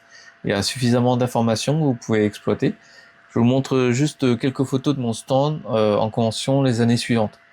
La différence, c'est que j'ai monté ma société au Japon, j'ai participé à plus de conventions, surtout au printemps en Europe, en France, et beaucoup aux États-Unis. Et après le Covid, c'était plus possible de retourner facilement en Europe. Donc j'ai arrêté cette partie-là. Donc j'ai été à Singapour pour le Anime Festival Asia. J'ai participé pour la première fois à Anime Expo en 2016. Donc là, au tout début, c'était... Le stand, il est beau. Ah ah ah, le stand, il est si beau. Oh putain, il a tellement de trucs, mec. Oh la vache. Ah, c'est trop cool. juste dans l'artiste allé. On dit que Anime Expo, c'est l'équivalent de Japan Expo, mais aux US. Mais moi, je dis que c'est à des années-lumière loin devant. Il faut vraiment voir à quoi ressemblent les conventions animées aux US. Hein. Ouais. Ça, il l'avait dit. Il l'avait dit aussi dans la dernière vidéo qu'on avait vue hier. Genre, à la Japan Expo, il y a 1000 artistes. Aux US, il y en a... Il avait dit combien? Il avait dit 10 000, peut-être, aux US. Je sais plus. Ça, en fait, quand je dis 10 000, ça semble énorme. Mais il me semblait qu'il avait dit un chiffre, c'était dérisoire. C'était des années-lumière dans la Japan. Et au Japon, c'était encore plus. Je pense que c'était... ça se rapprochait peut-être des... putain, mais c'est pas 20 000, c'est pas possible. Putain, ça m'étonnerait pas, en vrai. Mais peut-être, je sais pas. 20 000. Peut-être, je sais pas.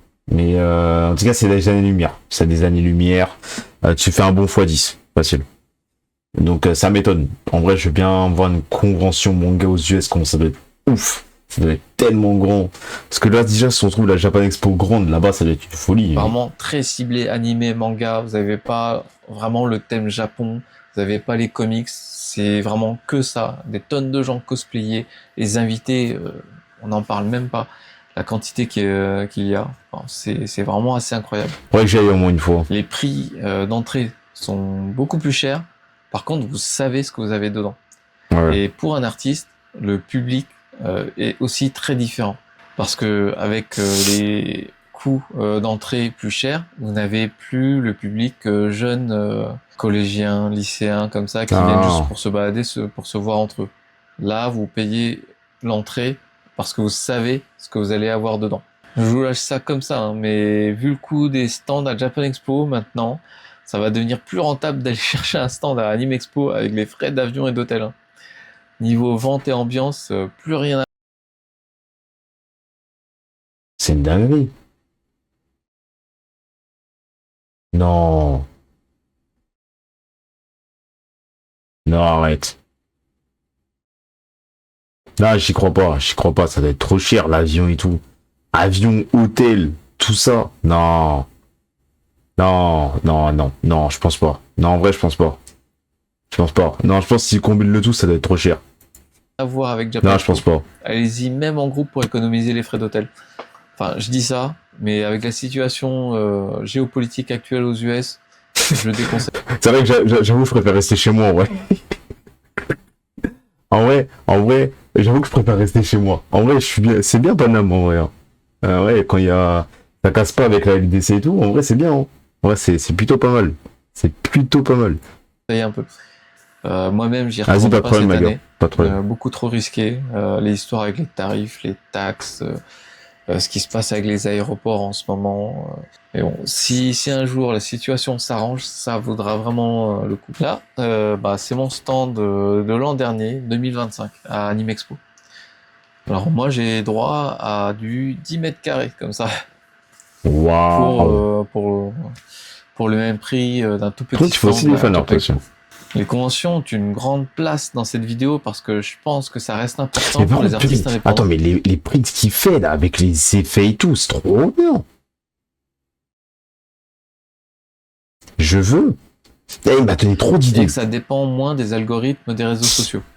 Vous gardez encore le contact avec les visiteurs. Vous pouvez voir leurs réactions, interagir avec eux plus Je me facilement. suis Cela dit, amélioré depuis, tu je verras donne quand bientôt. même Ok, des idées de vas-y. Pas concepts, de de problème. mentalités à voir. Si vous avez de la bonne visibilité sur Internet, peut-être que juste des ventes en ligne peuvent suffire. Hein.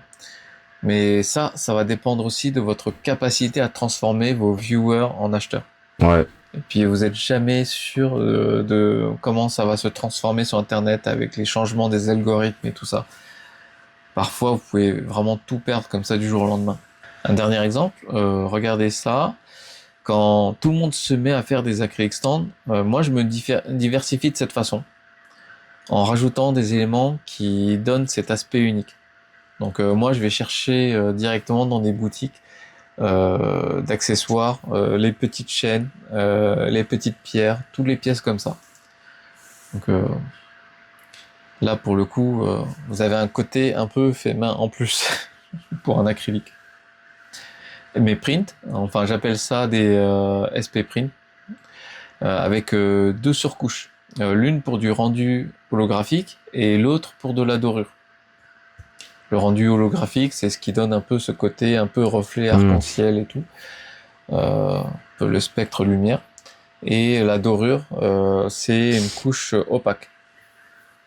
J'ai commencé à proposer ça en 2017. J'ai été le seul à proposer des prints comme ça, que ce soit au Japon, aux US, en Europe, pendant des années. Aujourd'hui, en France, vous avez des imprimeurs comme Printiverse qui peut le faire. Par contre, aucune idée de leur tarif. Si quelqu'un le sait. J'ai sur peu, je regarde un truc, les gars, en vif.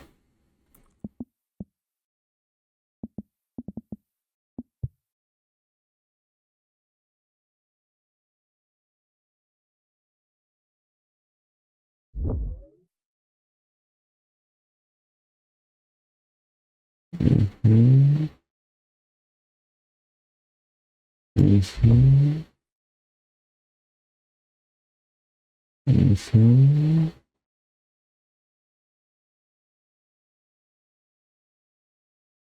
Ok, ok, ok.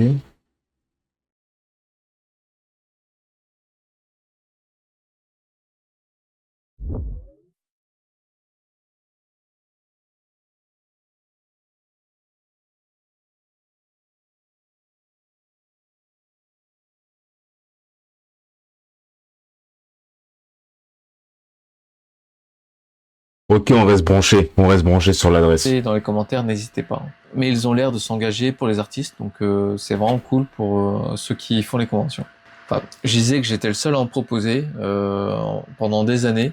Avec mon service d'impression de la société japonaise, j'ai proposé des impressions comme ça en commande groupée à des artistes. Donc vous avez dû en voir à Japan Expo, certains artistes en avoir. Donc parfois c'était juste par-ci par-là. Maintenant, on va parler de stratégie pour les conventions.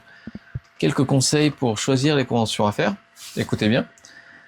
Quand on fait du repérage, de la recherche, il faut se renseigner sur les informations suivantes.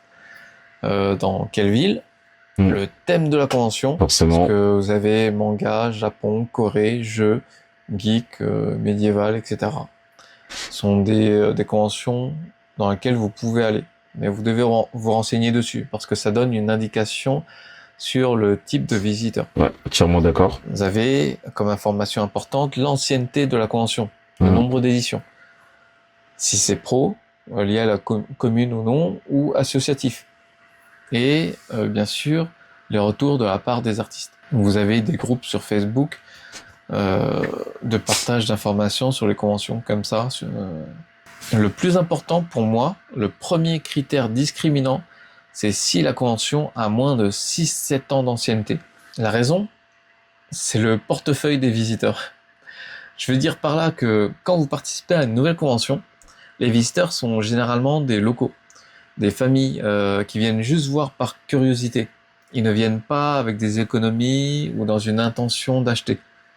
Ils vont à la limite acheter vraiment des cartes, des petits porte-clés. Voilà, c'est vraiment pas grand-chose. Si vous habitez dans cette ville ou pas loin et que le stand ne coûte pas cher, vous pouvez toujours essayer.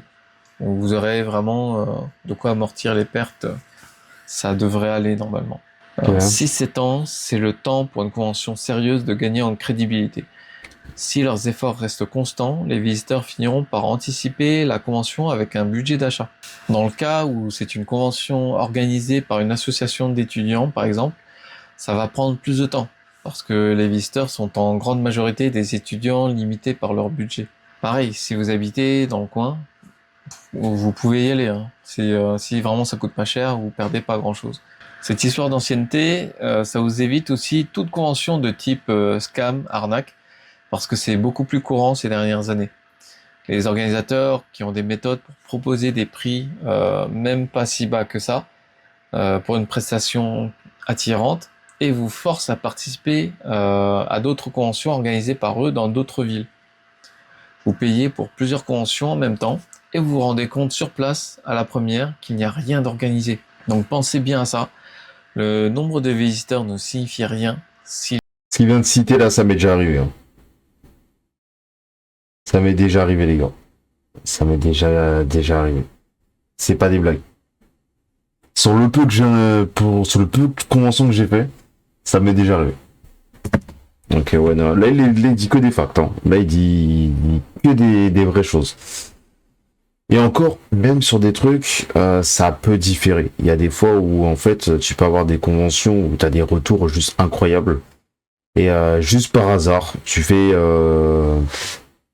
décides de t'inscrire et au final, la convention, cette année-là, elle flop. Et ça aussi, ça m'est déjà arrivé.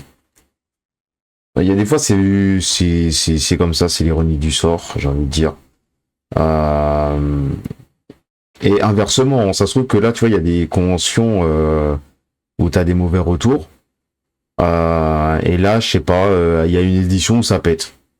Où tout explose, mais t'as pas décidé de participer parce que t'as eu des mauvais retours, mauvaises expériences avant. C'est moi, en vrai, le deuxième cas est moins probable, mais ça peut arriver. Ils viennent sans budget. Regardez une convention comme Jonetsu à Paris. Elle semble être une petite convention, peu d'éditions, mais elle a le passif des conventions d'Epitanium. Donc ça qui date vraiment d'avant les années 2000-2001. Le nombre de visiteurs n'est pas très élevé, mais ce sont des passionnés qui viennent avec leur budget. Bon, par contre, dommage que ça reste qu'en petit comité. Les places, ils sont vraiment très limitées. En dehors de la France, il y a Docomi, en Allemagne, qui se fait connaître de plus en plus, comme elle met plus en avant la partie des artistes. Moi, je connaissais au début pour les premières éditions parce que l'organisateur venait des marchés au Japon et il était tombé sur mon stand. J'avais eu la carte et tout ça, mais pour des conventions assez nouvelles, c'est ce que je dis. Moi, je les fais pas. Je ne sais pas ce qu'il en est réellement aujourd'hui, hein, mais j'ai l'impression que le nombre d'artistes est trop grand comparé au budget des visiteurs. C'est juste mon avis, mon impression. Ah ouais? Mais bon, ça s'est peut-être amélioré. Peut-être qu'ils ont réussi à faire agrandir le nombre de visiteurs, le budget des gens. À voir. Sinon, en France, de mes souvenirs, les valeurs un peu plus sûres sont des conventions moyenne gamme, comme Animasia à Bordeaux, Japan Touch à Lyon, Toulouse Game Show. Je pense que ça existe encore. Faut que je les fasse. Faut que je fasse tout ça. Pitié, je suis à genoux. Pitié, faut que je me barre de Paris. Même si je n'y ai jamais été, jamais pu la tester. Art to Play à Nantes, Mangazur à Toulon, Metz Story à Metz, Il en dit tellement. la Yaoi-Con à Paris, Oh la pour ceux vache. qui rentrent dans le thème. Ah Cela oui, existe forcément. depuis plus de 10 ans pour la plupart. Forcément. Ils ont une audience, je dis moyenne, comparée à Japan Expo ou pareil manga. Mais le gros avantage d'avoir une taille moyenne de convention, c'est que les visiteurs ont le temps de faire le tour de toute la convention, voire même C'est plusieurs tellement fois. vrai. Donc vous pouvez avoir plus de passages dans ces conventions-là. Même comparé à Japan Expo. Hein. Il a raison. Il a raison. Parce que en fait c'est comme ce que je vous dis, c'est que forcément la convention elle est plus petite. Si la convention est plus petite, la convention sera moins chère. Si la convention sera moins chère, les gens déjà il y aura pas cette contrainte de prix.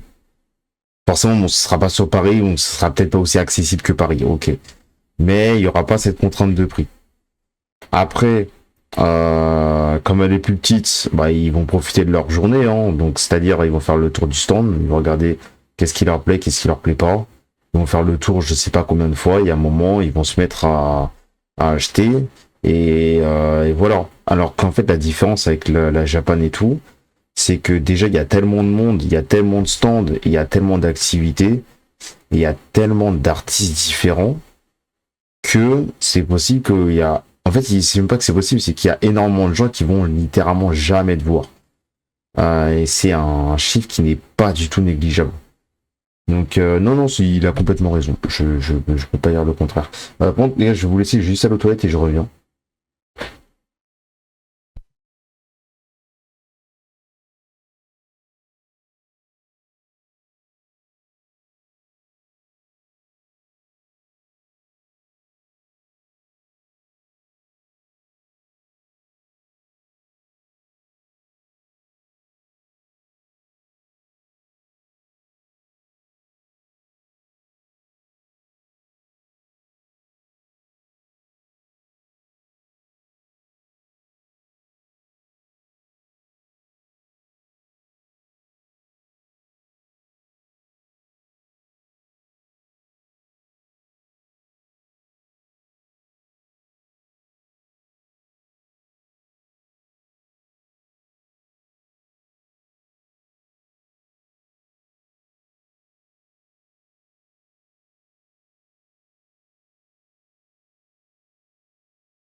Hop, vas-y.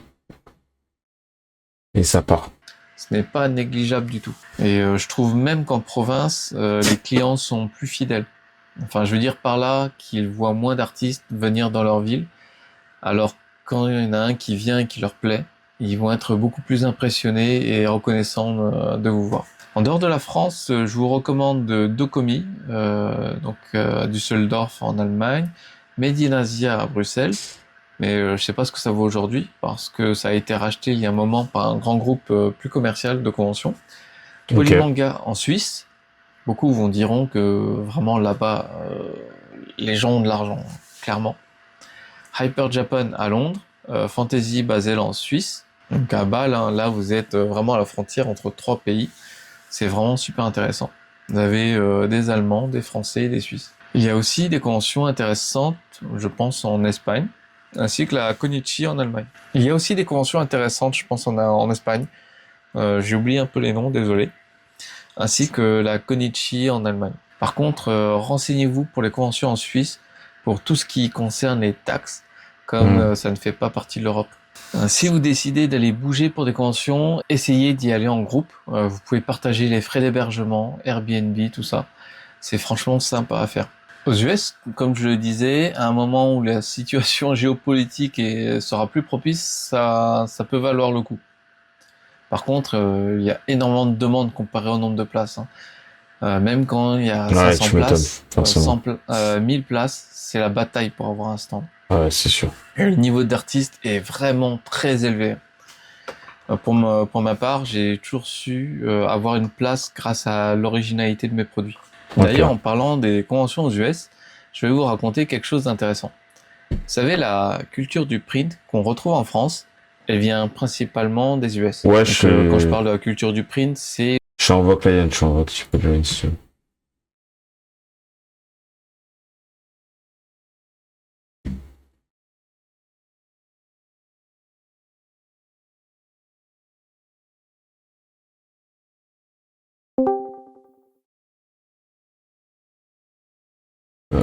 le prix des prints aujourd'hui. Les premiers artistes à proposer des stands avec juste des murs blindés de posters, de fanart. J'avais coupé mon micro. Yo, man. Ça dit quoi? Ah, mon gars, la vidéo, elle est tellement intéressante. Ah ouais? Attends, Mon je gars, vais regarder ça. Ah, c'est une dinguerie. En fait, T'as parlé de quoi? là, en vrai, elle est découpée en 2 parties. Je pense en rediff, je vais la découper en 2 parties. Il y a la première, c'est sur les mangaka en auto-édition. Et la deuxième, c'est sur tout ce qui est... En fait, il explique son parcours, mais tu sais, niveau convention. Et les stands et tout. Et tu sais, il a donné tellement d'astuces. Et dans son évolution, il a donné des idées que j'aurais jamais pensé. Et là, il donne des listes de conventions intéressantes à faire, mais pas seulement en France. Donc, non, si... Wow. Ça serait juste intéressant de faire des conventions à l'étranger. genre. Ouais, de ouf. Surtout que c'est pas les mêmes prix et tout, ça va être vraiment intéressant. Pour la Japan de maintenant, ouais, voilà, ça va être beaucoup plus pertinent. Ouais. Il y a un public un peu plus large. Ah mon gars. Était inspiré par les artistes américains, parce que ça se faisait déjà beaucoup. 80% des stands artistes là-bas, c'est que ça. C'est que des murs avec des prints, des fanarts. Donc la raison, c'est qu'ils vendent ces prints un peu plus grands que A3, c'est dans un format américain, en moyenne à $20. Même si le papier ne coûte même pas $1. C'est assez fou parce que ça fausse complètement le prix pour tout le reste. Imaginez, vous avez un print qui vous coûte 50 cents et vous le vendez $20. Quel intérêt de vendre des livres avec plusieurs pages, des hardbooks, pour 20 à $30? En termes de bénéfices, vous gagnez beaucoup plus sur des prints. Du coup, les artistes américains sont restés sur ce modèle-là et ont du mal à passer à autre chose, tellement vendre des prints est rentable. Mais les gains sont plafonnés. Tout le monde se place sur les mêmes licences, c'est la concurrence directe. Enfin, on ne peut pas appeler ça de la concurrence, mais les gens qui sont fans des séries ont des budgets limités. Les mêmes licences de fanart populaires un peu partout. C'est là que vous vous ramenez avec de l'original. Et je vous dis pas le nombre de gens aux US qui disent être contents de voir de l'original. Donc je vous disais que les conventions aux US c'était quelque chose parce que le public, c'est un public qui respecte les artistes. Et du coup, quand ces artistes ont commencé à tester du côté de Japan Expo, ils ont imposé ces prix-là. Ça a fait monter les prix des posters qui étaient de 2-3 euros à 10-20 euros. Et la technique le plus couramment utilisée, c'est le 2 achetés et un offert. Ouais, ouais. Argument basé sur une Forcément. bonne offre. Au final, vous dépensez 1,50$ pour imprimer 3 posters et vous vendez pour 40$. Vous pouvez être même plus dissuasif en mettant 2 achetés, 2 offerts. Mais bon, là quand vous faites 2 achetés, 2 offerts, moi je trouve que vous ne donnez pas une bonne image à votre stand. Ça fait vraiment trop au rabais, quoi. C'est bien pour les artistes en France, ça fait augmenter leur marge, mais voilà, vendre du poster à ce prix-là, je sais pas pour vous, mais moi ça fait un peu culpabiliser quand même. La vente de fan art aux US, c'est beaucoup moins tabou, mais contrôlé un minimum. Crunchyroll, qui détient quasi toutes les licences d'animés aux US, a aussi des droits de commercialisation de goods, ce qui leur permet de contrôler et de pénaliser par eux-mêmes en ligne et en convention. Enfin, je précise ça parce qu'en France, les éditeurs de manga n'ont pas le droit d'aller voir des artistes et de leur dire ça t'as pas le droit de le vendre, je vends cette licence-là. Parce que eux ne détiennent Attends, quoi? que des droits de diffusion. Ils n'ont pas le droit d'avoir des actions dessus, ils n'ont pas le droit de commercialiser des goodies. Certains peuvent le faire. Ça, je suis pas sûr de l'info. De quoi? Attends, j'ai pas bien compris. En fait, Attends, je te remets. 20 à 30$.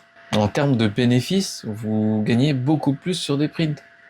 Du coup, les artistes américains sont restés sur ce modèle-là et ont du mal à passer à autre chose, tellement vendre des prints est rentable. Mais les gains sont plafonnés.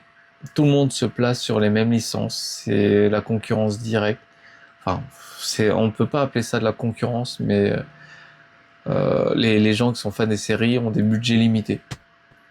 Les mêmes licences de fanart populaires un peu partout.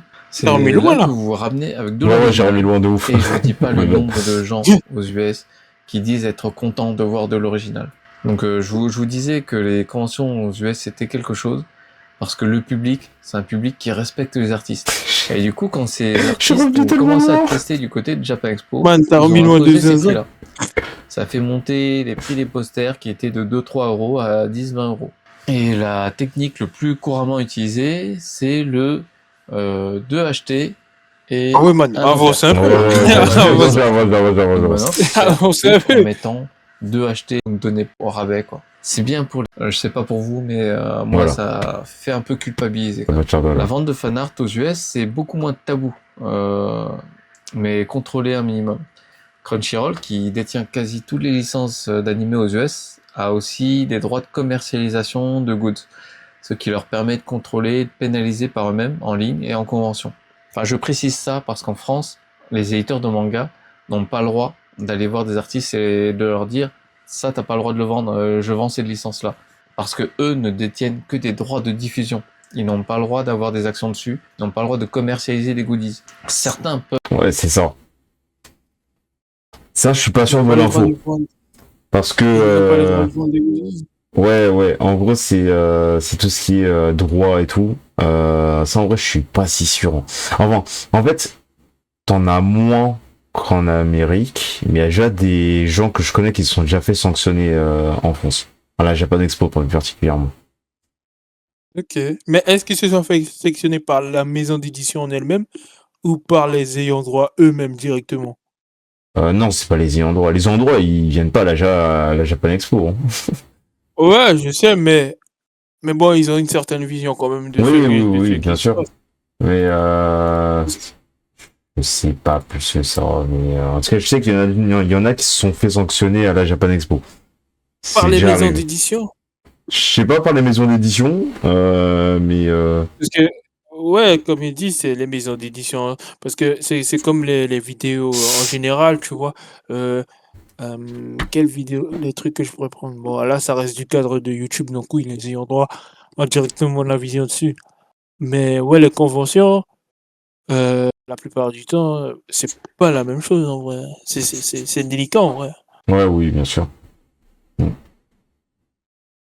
Peuvent le faire. Juste la différence, c'est qu'ils doivent demander à notre département marketing et tout au Japon plutôt que ceux qui connaissent déjà. Crunchyroll, qui détient quasi toutes les licences d'anime aux US, a aussi les droits de commercialisation de goods. Ils ont fait un communiqué pour dire que la vente des fanarts n'était autorisée que lors de conventions, dans la partie artistes allés seulement. Les artistes américains ont un réseau très efficace d'entraide et font par exemple circuler un document sur les licences qui passent et celles qui se font striker. Ils considèrent que tant que la loi les autorise, ce n'est pas un problème. Pour moi, perso, ça ne m'a jamais empêché de faire plus de chiffres de vente qu'eux. Bon, maintenant que vous avez choisi vos conventions, vous allez devoir réfléchir à la décoration du stand et comment placer chaque produit. Contrairement à ce qu'on peut penser, le positionnement de chaque élément est assez crucial. Vous devez absolument vous mettre dans la peau des visiteurs quand ils passent devant votre stand, selon le voisinage, savoir s'ils vont passer par la gauche, par la droite du stand, par devant. C'est important aussi, parce que tout est une question de visibilité. Quand une personne arrive sur votre stand, elle va voir chaque élément dans un certain ordre logique. C'est comme quand vous faites des planches de manga, vous devez vous assurer de la visibilité de votre stand. Bien mettre en avant l'élément central de votre stand, ce que vous voulez vendre en premier lieu, parce que c'est l'item avec lequel vous pouvez proposer des packs et d'autres produits. Et quand vous avez un beau stand qui fait très pro, il est très important d'indiquer que vous êtes l'artiste, parce que le public peut facilement penser que vous n'êtes qu'un revendeur. Ce qui est flatteur en soi, hein. Mais bon, la présence de l'artiste fait vendre. Conseil très important. À moins que vous ne jouiez un personnage, que ce soit lié à votre univers, du roleplay ou quoi, mettez-vous au même niveau que les visiteurs. Ne jouez pas à l'artiste de génie qui snob les gens.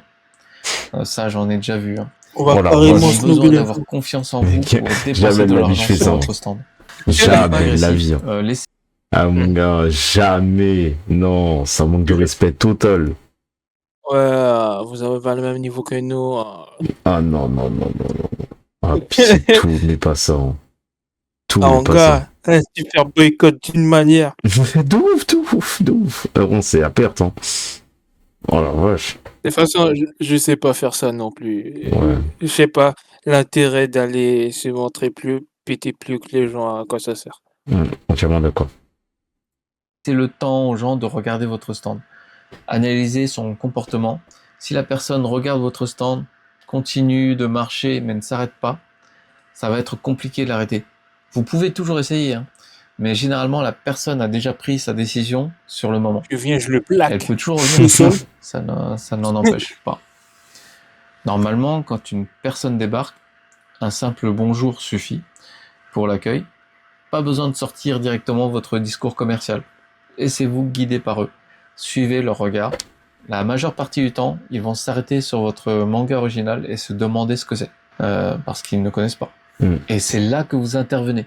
Vous présentez ce que c'est en introduisant le fait que c'est votre création. Et là, vous sortez votre arme secrète, le pitch. Vous avez juste besoin de quelques mots. Maya, la 2 quête minutes à des peine. oubliés. Si Sur le votre cerveau. pitch est bien fait, bien convaincant, l'achat se fera directement. Ça fait un peu bizarre de devoir lire, vous savez, le résumé au client. Donc là, le pitch est aussi très très important. Je vous donne des exemples avec mes propres one-shots. Donc en tout, 6-7 one-shots complètement différents, et pour chacun, j'avais une accroche simple et efficace. Bon, je vous fais pas tout, hein. Alter Twins. Dans un monde fantastique, le royaume des humains se fait anéantir par une horde de dragons. La reine envoie sa jeune fille Rhaena dans un monde parallèle pour la sauver. Mais elle atterrit nez à nez avec son alter ego, avec qui elles vont vivre comme des jumelles, jusqu'au jour où la réalité du paradoxe les rattrape. C'était un petit résumé suffisant pour convaincre, mais aujourd'hui je changerai un peu l'approche de cette façon. Cette histoire joue sur les paradoxes, que des alter ego de mondes différents ne devraient jamais se croiser. Mais si le destin forçait ce genre de rencontre, comment ça pourrait se passer? Ici, Rhaena, qui a fui son monde envahi par des dragons, se retrouve face à son alter ego dans le monde actuel que l'on connaît. Elle décide de vivre comme des jumelles jusqu'au jour où leur vie va encore changer. Un autre one-shot, Unfaced. Excel, un jeune hacker découvre que la société qui produit les nanomachines que tout le monde utilise au quotidien manipule le destin de chacun. Avec l'aide de la mystérieuse Sierra, Ils vont combattre cette organisation grâce à des techniques pour contrôler les nanomachines. Je ne sais pas ce que je changerais, mais je mettrais en avant le duo du hacker qui prend contrôle des nanomachines et de Sierra qui va s'en servir pour générer des effets de glace pour se battre. Une histoire qui mêle l'informatique et de la fantasy dans un contexte de science-fiction. Là, je vous lis un peu le script comme ça, mais quand vous êtes en convention, quand vous racontez un peu tout ça, faut que ça paraisse plus naturel. Ici, Wild Blast. À l'époque des revolvers et des cow-boys, des robots géants sont apparus de nulle part et provoquent le chaos. Cette histoire met en avant un monde classique que l'on connaît, mais perturbé par l'arrivée de nouvelles technologies. On va assister à des combats de cow-boys à cheval contre des robots qui tirent des missiles. Kaisa, duelliste hors pair, est à la recherche du robot qui a tué son père. Voilà, pour vous donner une idée de ce que je pitchais aux gens qui demandaient des informations sur mes one-shots. En premier lieu, la décoration du stand attire l'œil. Puis le visuel des couvertures, l'importance du nom de vos œuvres. Mais c'est le pitch qui va déclencher les ventes. Des réactions assez fréquentes. Quand les visiteurs voyaient mes couvertures, ils se mettaient souvent à lire les titres à haute voix, avec un certain ton. Vous savez, Wild Blast, Astral Break. Je sais pas, j'entendais souvent des gens, quand ils passaient sur le stand, lire les titres comme ça me faisait marrer. Du coup, ça voulait dire pour moi que j'avais réussi à attiser la curiosité avec mes titres. Je vous donne quelques conseils supplémentaires. Face à un public qui ne vous connaît pas, vous avez besoin de déclencher 2 à 3 arguments. En tout premier lieu, placez le fait que vous soyez l'auteur. Pitchez votre manga, laissez le temps à la personne de feuilleter. N'essayez pas trop d'insister, répondez aux questions si on vous en pose, pour ne pas paraître trop agressif. Vous n'êtes pas un commercial, et le potentiel acheteur ne veut pas faire face à un commercial de ce genre dans ce cadre. Les gens peuvent feuilleter, bien évidemment. Ça arrive aussi que des gens lisent intégralement sur place, devant vous. Ce n'est pas un problème. Si la personne a apprécié la lecture, elle vous le dira. Si elle a de l'argent, elle achètera. Si elle n'en a pas, c'est pas grave, vous lui donnez votre carte de visite. De fortes chances qu'elle achète l'année d'après. Ou pas.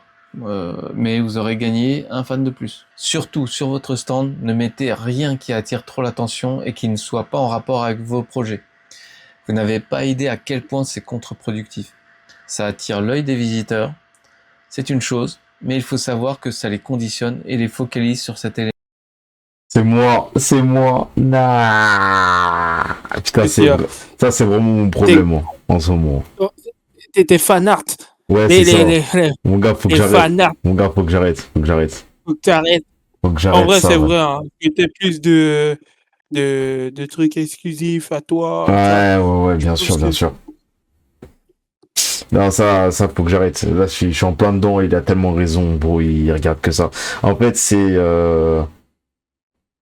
en fait, là où je me mets à parler... En fait, oui, c'est vrai que maintenant que je vends aussi des planches et tout que je fais, là.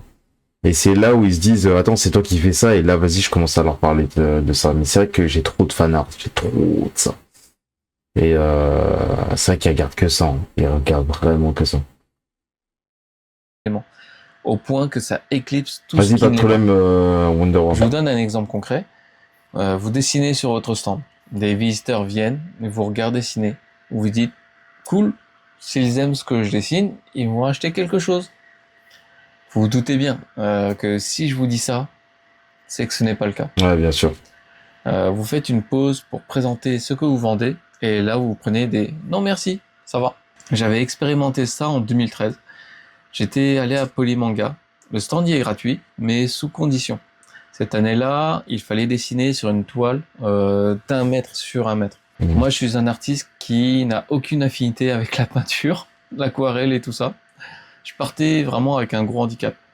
Enfin bon, on était obligé d'avancer sur la toile pendant les heures d'ouverture de la convention. J'étais obligé de ne dessiner qu'à des heures creuses. Dès que je voyais des gens arriver, j'arrêtais de dessiner dessus. Je pense qu'il y avait eu un gros manque à gagner. J'ai eu la chance d'arriver 2e au concours avec ma toile, gagner quelque chose comme 500 francs, je crois. 500 francs suisses. Hein. Ça avait peut-être couvert les pertes dues à cette activité. Mais après, je vous rassure, hein, ça a complètement changé à Polymanga. Le stand est toujours gratuit, mais les conditions sont un peu différentes. C'était un exemple d'élément de diversion par une activité, mais ça peut être un élément de décoration du stand. La diversion, ça peut être aussi les sujets de conversation. Ça m'est déjà arrivé de voir en France un stand où les artistes voulaient se donner un air cool, taper la discute avec les visiteurs. Encore ça, c'est pas grave en soi, hein. Mais quand je vois le client qui dit qu'il veut acheter quelque chose, que ça papote et qu'à la fin il repart sans rien, bah voilà, vous comprenez. Je dis pas, c'est pas le plus facile de pouvoir bien parler avec des visiteurs, mais rester affalé au fond de sa chaise quand il y a des gens intéressés devant vous, ça n'aide pas. Ça, on le voit parfois. Le pire, c'est de prendre les visiteurs de haut, de leur parler avec ironie, comme des portefeuilles ambulants. Enfin bon, Oh là à ce là. niveau-là, faites comme vous voulez. Il ne faudra pas se plaindre après.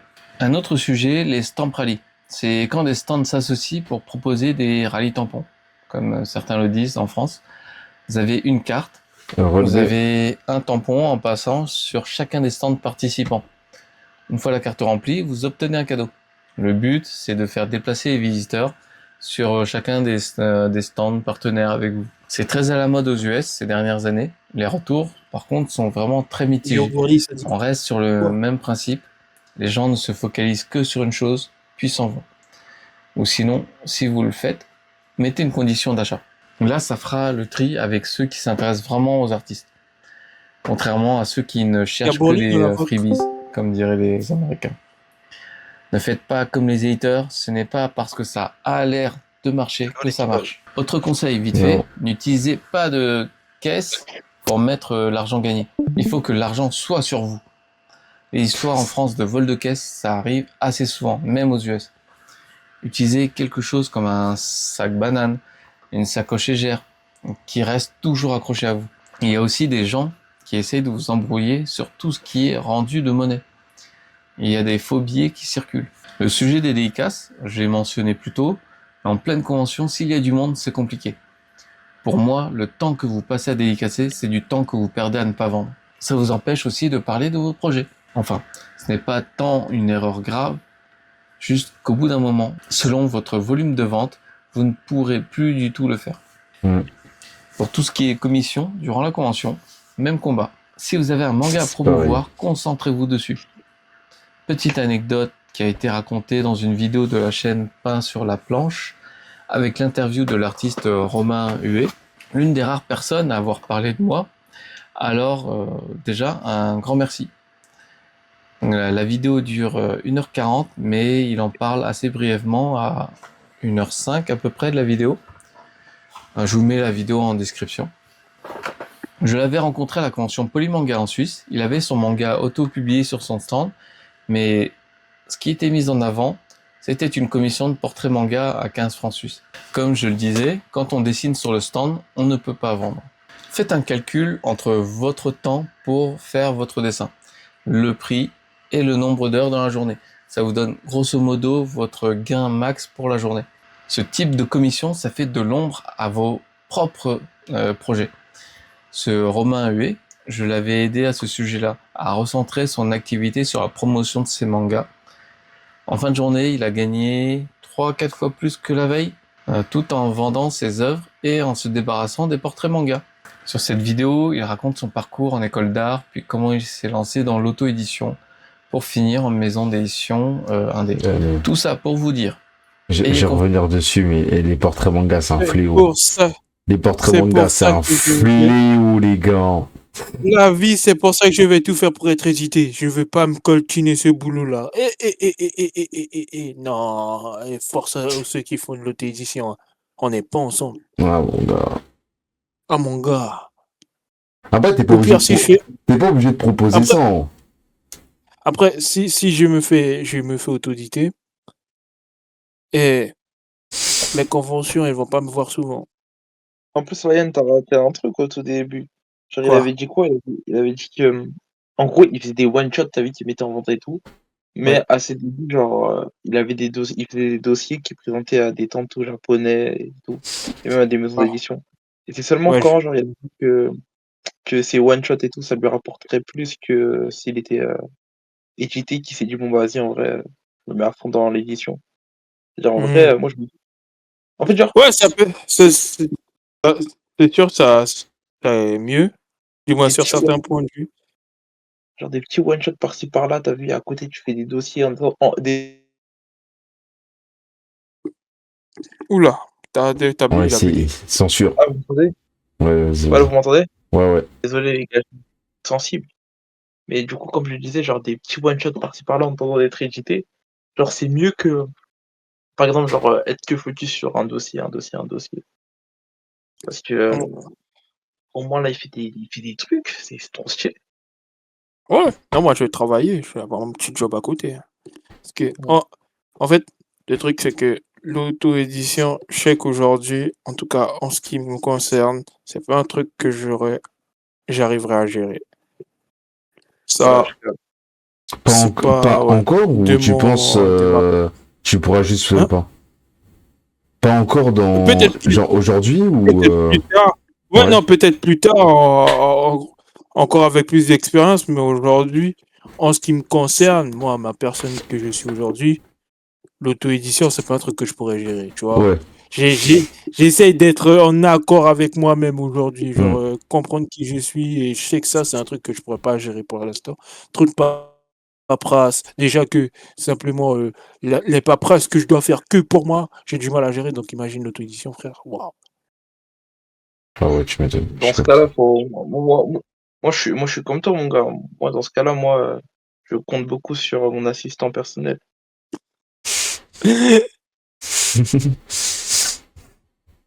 On Ouais, dirait non, pas, il se reconnaîtra, il est dans le chat. Ah putain, que c'est bruit. Confiance en vous, en vos projets. Ne soyez pas trop prétentieux non plus. On ne s'arrête jamais de progresser. C'est comme le sujet du fan art. Parce qu'il faut en parler, oui. Je ne vais pas rentrer dans ces détails. Respecter la décision de chacun. Je voulais juste dire que faire du fan art n'est pas forcément un problème. Si vous avez des mangas originaux que vous voulez mettre en avant, il faudra juste faire attention à la visibilité de ceux-ci. Que les fan art ne prennent pas trop le dessus. Que ça ne fasse pas trop d'ombre à vos projets perso. Il y a tant de choses à dire encore, mais la vidéo est déjà assez longue. Je vais juste finir sur un sujet qui s'appelle Neon Fire Dojin Printing Service. J'ai créé ce service pro avec ma société au Japon en 2016 pour aider les artistes à avoir accès à des produits d'impression qu'on ne trouve ni en France ni aux US. Notamment l'impression de Dojinshi. La qualité d'impression au Japon est incroyable, hein. C'est le seul pays qui propose de l'impression en reliure parfaite pour des livres de moins de 40 pages. Il y a toutes sortes d'autres produits aussi. Je proposais aussi des commandes groupées pour les SP Print. J'ai plus ou moins arrêté de proposer ce service suite au Covid, les difficultés pour les envois depuis le Japon ou la Chine. Il y avait aussi le fait qu'un groupe d'artistes en France s'amusait à dire à d'autres artistes de ne pas commander chez moi. Vous voyez la mentalité. Tiens, À chaque fois que j'ai fait des choses. Mec, c'est de la dark fantasy, mais. Man, hier, on était en train de parler de ça et il y a des hops de zinzin dans ce game. Gars, Ah, la Yann il dit: «Eh mais ça se trouve dans un jour on va découvrir, il y a les blagues, ils vont sortir, on va voir, il y aura marqué la Yann Okami». là, Yano Kami qui a dit ça. N'achetez pas chez lui. Oh la vache. Mais l'époque où il était là, frère, j'étais même pas encore dans le game, frère. Oh putain. J'étais même pas encore dans le game. Il est immortel frère. Le gars c'est l'œuf dans le chapeauté là. Du coup il mais ouais non c'est une idée. De ouf. Mais ça, c'est un truc qui revient souvent dans ses vidéos où il dit que Ouais de ouf. Ouais, en ouais, Ça, ouais, France, ça va, il a France, il y a- subi, hein. ici, il y a beaucoup de drama. Tu vois, c'est récurrent ce truc. Et c'est dommage. C'est dommage. Vraiment, hein. C'est. Public pour aider les artistes, ça m'est retombé dessus. À chaque fois. Si vous avez un doute sur ma personne, posez-vous juste la question: qui aide les vrais artistes? Qui prend de son temps pour les autres? Et qui ne vous rapporte pas plus? Enfin bon, si je vous reparle de ce service d'impression Neon Fire, c'est pour vous demander si ça vous intéresse que je ressuscite ou pas. Avec l'inflation actuelle, les prix ont augmenté. Par contre, le taux de change est très avantageux pour les Européens. Comme le yen est Manga. vraiment très faible. Donc ça va Je vous imprimer mets en des dessin. mangas. mon gars, je te cache feuille, pas. Si tu veux papier ressusciter cartonné. ce truc et nous faire croquer, on dit pas non. On dit pas non. Voilà. Ouais, ça y est, je l'ai follow. Manga, ça va discutationner avec lui. Ah, mais Donc, clairement. il faut qu'on rentre en contact avec lui, man. Ah, mec, très clairement. Franchement, J'espère sur qu'il va faire des Description, le conventions. téléchargement. Ouais. J'espère qu'il va Si, faire des conventions. déjà, il fait des lives. Hein. J'étais sur son live là. Ok. Ouais, il fait des lives. Il Sur avait. YouTube. Non, Twitch. Et il avait réagi à des dossiers éditoriaux d'amateurs. Et il a fait des retours dessus. Ok. Ah, cool. Il a fait des retours assez intéressants. Bon, j'ai pas eu le temps de tout voir, mais à voir s'il en fait tous les jours ou pas. Mais non, en tout cas, ça a l'air vraiment intéressant ce qu'il fait. Du catalogue pour que vous puissiez voir les prix. C'est assez détaillé avec une colonne pour le prix total et à côté une colonne pour le prix que ça revient à l'unité. On arrive finalement à la conclusion. Si on doit comparer aujourd'hui, être mangaka via une maison d'édition et être mangaka autopublié, je dirais qu'en tout premier lieu, ça va dépendre si vous vous sentez d'être autopublié ou non. Je sais qu'il y a des artistes qui détestent devoir gérer tout ce qu'il y a autour, voire même de devoir faire la promotion de son manga en convention. La maison d'édition vous apporte un certain confort et plus de portée médiatique. Vous touchez un public plus jeune aussi. Par contre, vous serez soumis aux règles de la maison. Aujourd'hui, il est très difficile de se faire éditer pour autre chose que du shonen en France. Pour ce qui est de la communication, vous devrez la faire en grande partie vous-même de toute façon. Vous serez bloqué par votre contrat d'édition. Et puis, je ne vous parle pas des démarches dans les recherches d'éditeurs qui peuvent prendre beaucoup de temps. J'ai reçu des dossiers pour le live Mochikomi. On va parler un peu de ça. Ça va être très intéressant. Ah voilà, c'est ça, c'est ce live-là qu'il Les va faire. candidatures sont toujours ouvertes. Je vous remets les détails en description. Il y aura une sélection parce que je ne pourrai pas prendre tout le monde. Au pire, pour un prochain live, on verra. Et pour résumer, du côté auto-édition, l'artiste indépendant, pour la communication, la visibilité, elle ne dépendra que de vous. Participer aux conventions, ça vous permet de vous affranchir des algorithmes sur les réseaux sociaux. Donc ça peut vous donner des bases de visibilité. Si vous voulez vraiment partir sur de la publication en tome relié, je vous recommande de commencer au moins par des one-shots. Ça reviendra beaucoup moins cher en termes d'investissement au départ et techniquement plus de bénéfices que pour les tomes reliés. Rien ne vous empêche de faire les deux à la fois. Mais retenez bien ceci. Si vous commencez par publier des chapitres individuels et que vous décidez de passer au format tome relié de 180 pages, il sera impossible de revenir en arrière. Vous devrez assumer le rythme d'un tome par an pour ne pas avoir de baisse dans vos revenus. À la place du tome relié, je vous conseille plutôt de faire des coffrets. Du genre coffret du tome 1, coffret du tome 2, etc. De cette manière, vous continuez à avancer à votre rythme et vous faites un coffret, gros coffret pour réunir. En fait, les coffrets, c'est tu vois ce qu'il a ici là. Enfin sur le côté là, avec ses figurines là, à côté de ses figurines. Ouais. Il a des sortes de petites boîtes, c'est ça qui parle comme coffret. Genre en gros c'est ouais des exclusivités, en fait comme des coffrets que tu achètes pour Gachakuta par exemple, tu vois. Des trucs comme ça où t'as des petites exclus à l'intérieur avec des posters et tout, ou des dédicaces peut-être. Des trucs comme ça. Ça, en vrai, c'est un peu pour genre temporiser un autre projet, tu vois, et toujours garder cette exclusivité pour les clients. C'est plus pour ça, je pense. Je vois, ok. C'est quelque chose que vous pouvez vendre en plus. Si vous focalisez bien sur la promotion de vos mangas, vous ferez monter votre fanbase progressivement. À côté de ça, vous avez une liberté totale sur tout ce que vous voulez réaliser en produits dérivés. Que ce soit en maison d'édition française ou autopublication, vous n'aurez pas accès facilement à un tanto dans le cas où vous en auriez besoin. Je commence à avoir des artistes qui ont leur école de manga, qui proposent des cours de dessin manga, commencer à proposer des accompagnements en tant que tanto. Ça va très certainement se faire de plus en plus. Mes vidéos n'ont pas encore beaucoup de vues. Ils ne passent pas inaperçus du côté des artistes pros. J'espère que ceux qui se proposeront en tant que tanto arriveront à faire le job correctement. Pour ma part, je vais le proposer gratuitement en session de live Mochikomi sur Twitch, Je le veux! avec enregistrement sur YouTube. Ah, mon gars. Et je proposerai dans pas si longtemps la formule professionnelle d'accompagnement pour tout le suivi sur un projet de dossier d'édition ou de one-shot. Le live se fera très certainement le prochain week-end le 6-7 juin. Comme ça se fera entre le Japon et la France, je vais voir pour des horaires adaptés. Je vous préviens tout de suite que ce sera pas le soir en France. Ça vous permettra d'avoir un aperçu de ce dont je serai capable de vous apporter. En attendant, si la vidéo vous a plu, abonnez-vous. Ah, mon gars, non, on like, Activez. hein. On like bien. Non, ça, c'est trop un crack, c'est trop un crack. Merci pour les power. Il mérite même 4 likes. Attends, moi aussi je vais liker. Il mérite 4 likes. Mais, ouais, en fait, le truc, c'est que je pense qu'en tant que. Lui, c'est le Bookzer, il a voulu faire grave bien les choses et puis on lui a mis full bâton dans les roues. Parce qu'il y a certaines personnes qui voulaient faire leur business sur le dos des gens. Mm. Et comme il y avait des solutions, mais que eux, ben, ils voulaient manger tout seuls. Donc, ah là là, quelle vie.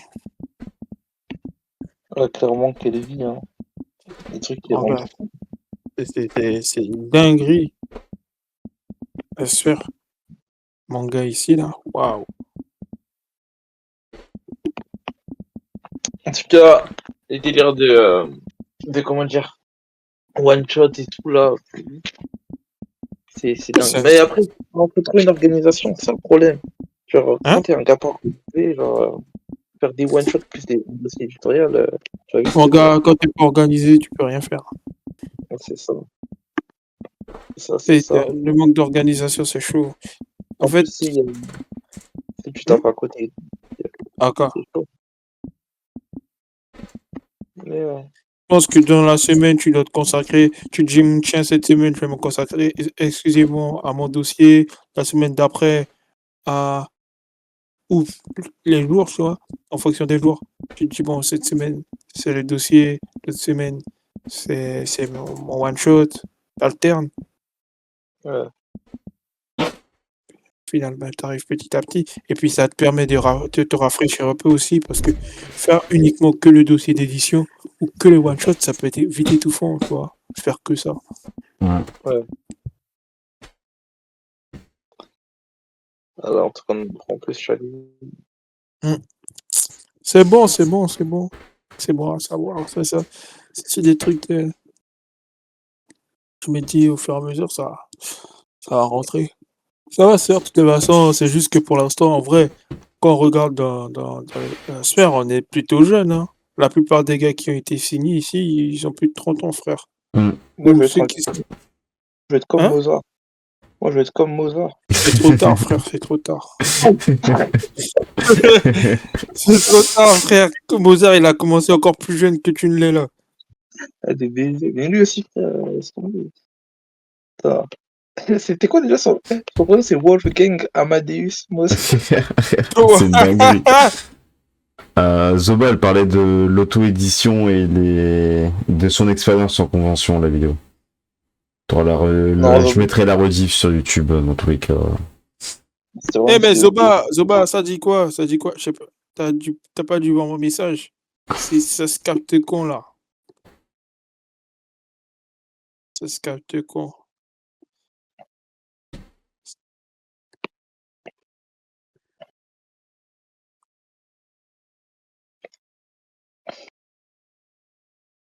En tout cas, dans la vidéo, vraiment, elle tue. Hein. Ah, vraiment là. Let's go, je viens un quart, nice. Ouais. Ouais, non, là, après. En tout cas, ça hype de ouf. Hein. Genre, vraiment, juste des one-shots. Ça motive de ouf. Un petit one-shot. On sait que t'as, par exemple, genre, je sais pas, un personnage. Il faut vraiment être organisé. En fait, tu veux être une machine. Faut commencer à cogiter. Je pense que c'est nous qui cogitons, qui pensons qu'il faut cogiter comme une machine, mais c'est juste qu'il faut. Il faut Ouais, bon, produire. après, je vois ce que tu veux dire par machine. Mais ouais, faut faire les choses plus que réfléchir, en fait. Ouais, le gars, il a fait 3 one-shots en 2 mois. Alors, c'est 3 dingue. one-shots en 2 mois. Ouais. Mais il a des one-shots de combien de planches? Il a dit que C'était... c'était du 80 pages. Ouais. Genre, 80 pages. parce que il a dit 100, 180 et tout. Mais Genre, ça il avait... avait pas de vie sociale, après. Je sais pas comment il a fait. Et avec ça, il arrive à voyager au Japon et tout. Genre, j'étais en mode, wesh. Hein? À Oui, part s'il dessinait matin, midi, soir, même quand il dormait, même mais quand il était pourquoi en voyage. l'argent vient d'où? C'est ça la question. C'est quoi? C'est quoi? C'est du blanchiment d'argent. Il gère ça comment? Après, man, on connaît pas la situation de vie du gars. Donc, Bon, c'est pas... Il a sa société et tout, mais on ne connaît pas, hein. Parce qu'il a des housses, je sais pas. peut-être que le Bookzer, il a des parents riches, tu vois. Ouais, peut-être il avait pas sa société. Genre là, il a dit. Rappelle-toi, il parlait de ses débuts là, quand il avait dit il avait fait 3 one-shots en 2 mois. Oui, oui, c'est vrai. Oh, one shot. Après, est-ce qu'on a vu la qualité des one-shots aussi? Ouais, non, mais c'est des one-shot. C'est le mec il est plus vieux, donc c'est pas non plus la qualité de maintenant, tu vois. Mais j'ai envie de dire, enfin, c'est pas tant la qualité, mais la productivité qu'il a, c'est c'est encore des années-lumière de nous, hein. Et il pense que c'est un one-shot stickman. De ouf. Moi, un truc dans lequel je m'en veux, c'est de pas avoir fait plus de mangas plus jeune. Genre, fait des planches. J'en ai fait, mais j'ai pas fait assez de planches. J'étais encore jeune, man. Wesh, là, tu peux. Non, mais quand je dis plus jeune, quand j'étais au collège ou au lycée, tu vois. Non. Les gars, on pouvait pas savoir, hein. Après, Parce que, en fait, le truc, c'est que j'ai pas acquis ces automatismes-là quand je fais les planches. Et c'est ce qui me casse les couilles, en fait. Mais sinon, tu fais ça maintenant. Ah oui, oui, ça, c'est sûr. Oui. Je vais pas te mentir, hein. Mais moi, il y a cette pensée parfois qui me traverse l'esprit, mais en vrai, là, plus je taffe, par exemple, sur les planches et tout, plus il y a des trucs qui rentrent dans la tête, là. Moi, j'ai encore du mal à me lancer dans la planche, mais ça vient petit à petit.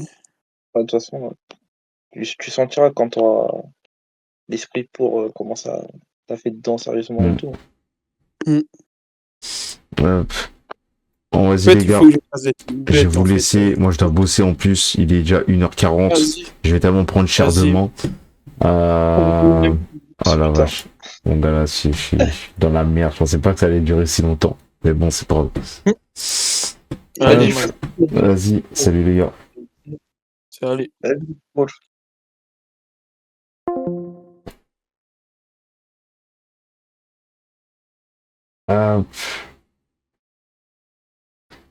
Alors, pour conclure sur Twitch, je pense que je vais... Ah mince, je suis l'écho du Discord, du coup il n'y a plus de chibi. Voilà, j'essaie de pour l'intro. En gros, je pense que je vais cut la vidéo en 2 parties. Il y a une partie où il parle vraiment de l'auto-édition, donc je la garderai pour la première rediff. Et après, la partie où il parle de convention, je la mettrai pour un autre épisode, je le sépare en 2 parties. Parce que là, vraiment, c'est scindé ça en 2. Et puis voilà. En tout cas les gars, j'espère que ça vous a plu. N'hésitez pas encore à bombarder les commentaires et tout. Ça fait plaisir. Et après on va voir ce qu'on va faire, hein. On va voir ce qu'on va regarder et tout. Et puis voilà. En tout cas j'espère que le concept les gars vous plaît. N'hésitez pas à dire donner des vidéos, à regarder dans les commentaires, ça fait plaisir. On se capte prochainement pour un nouveau live ou rediff.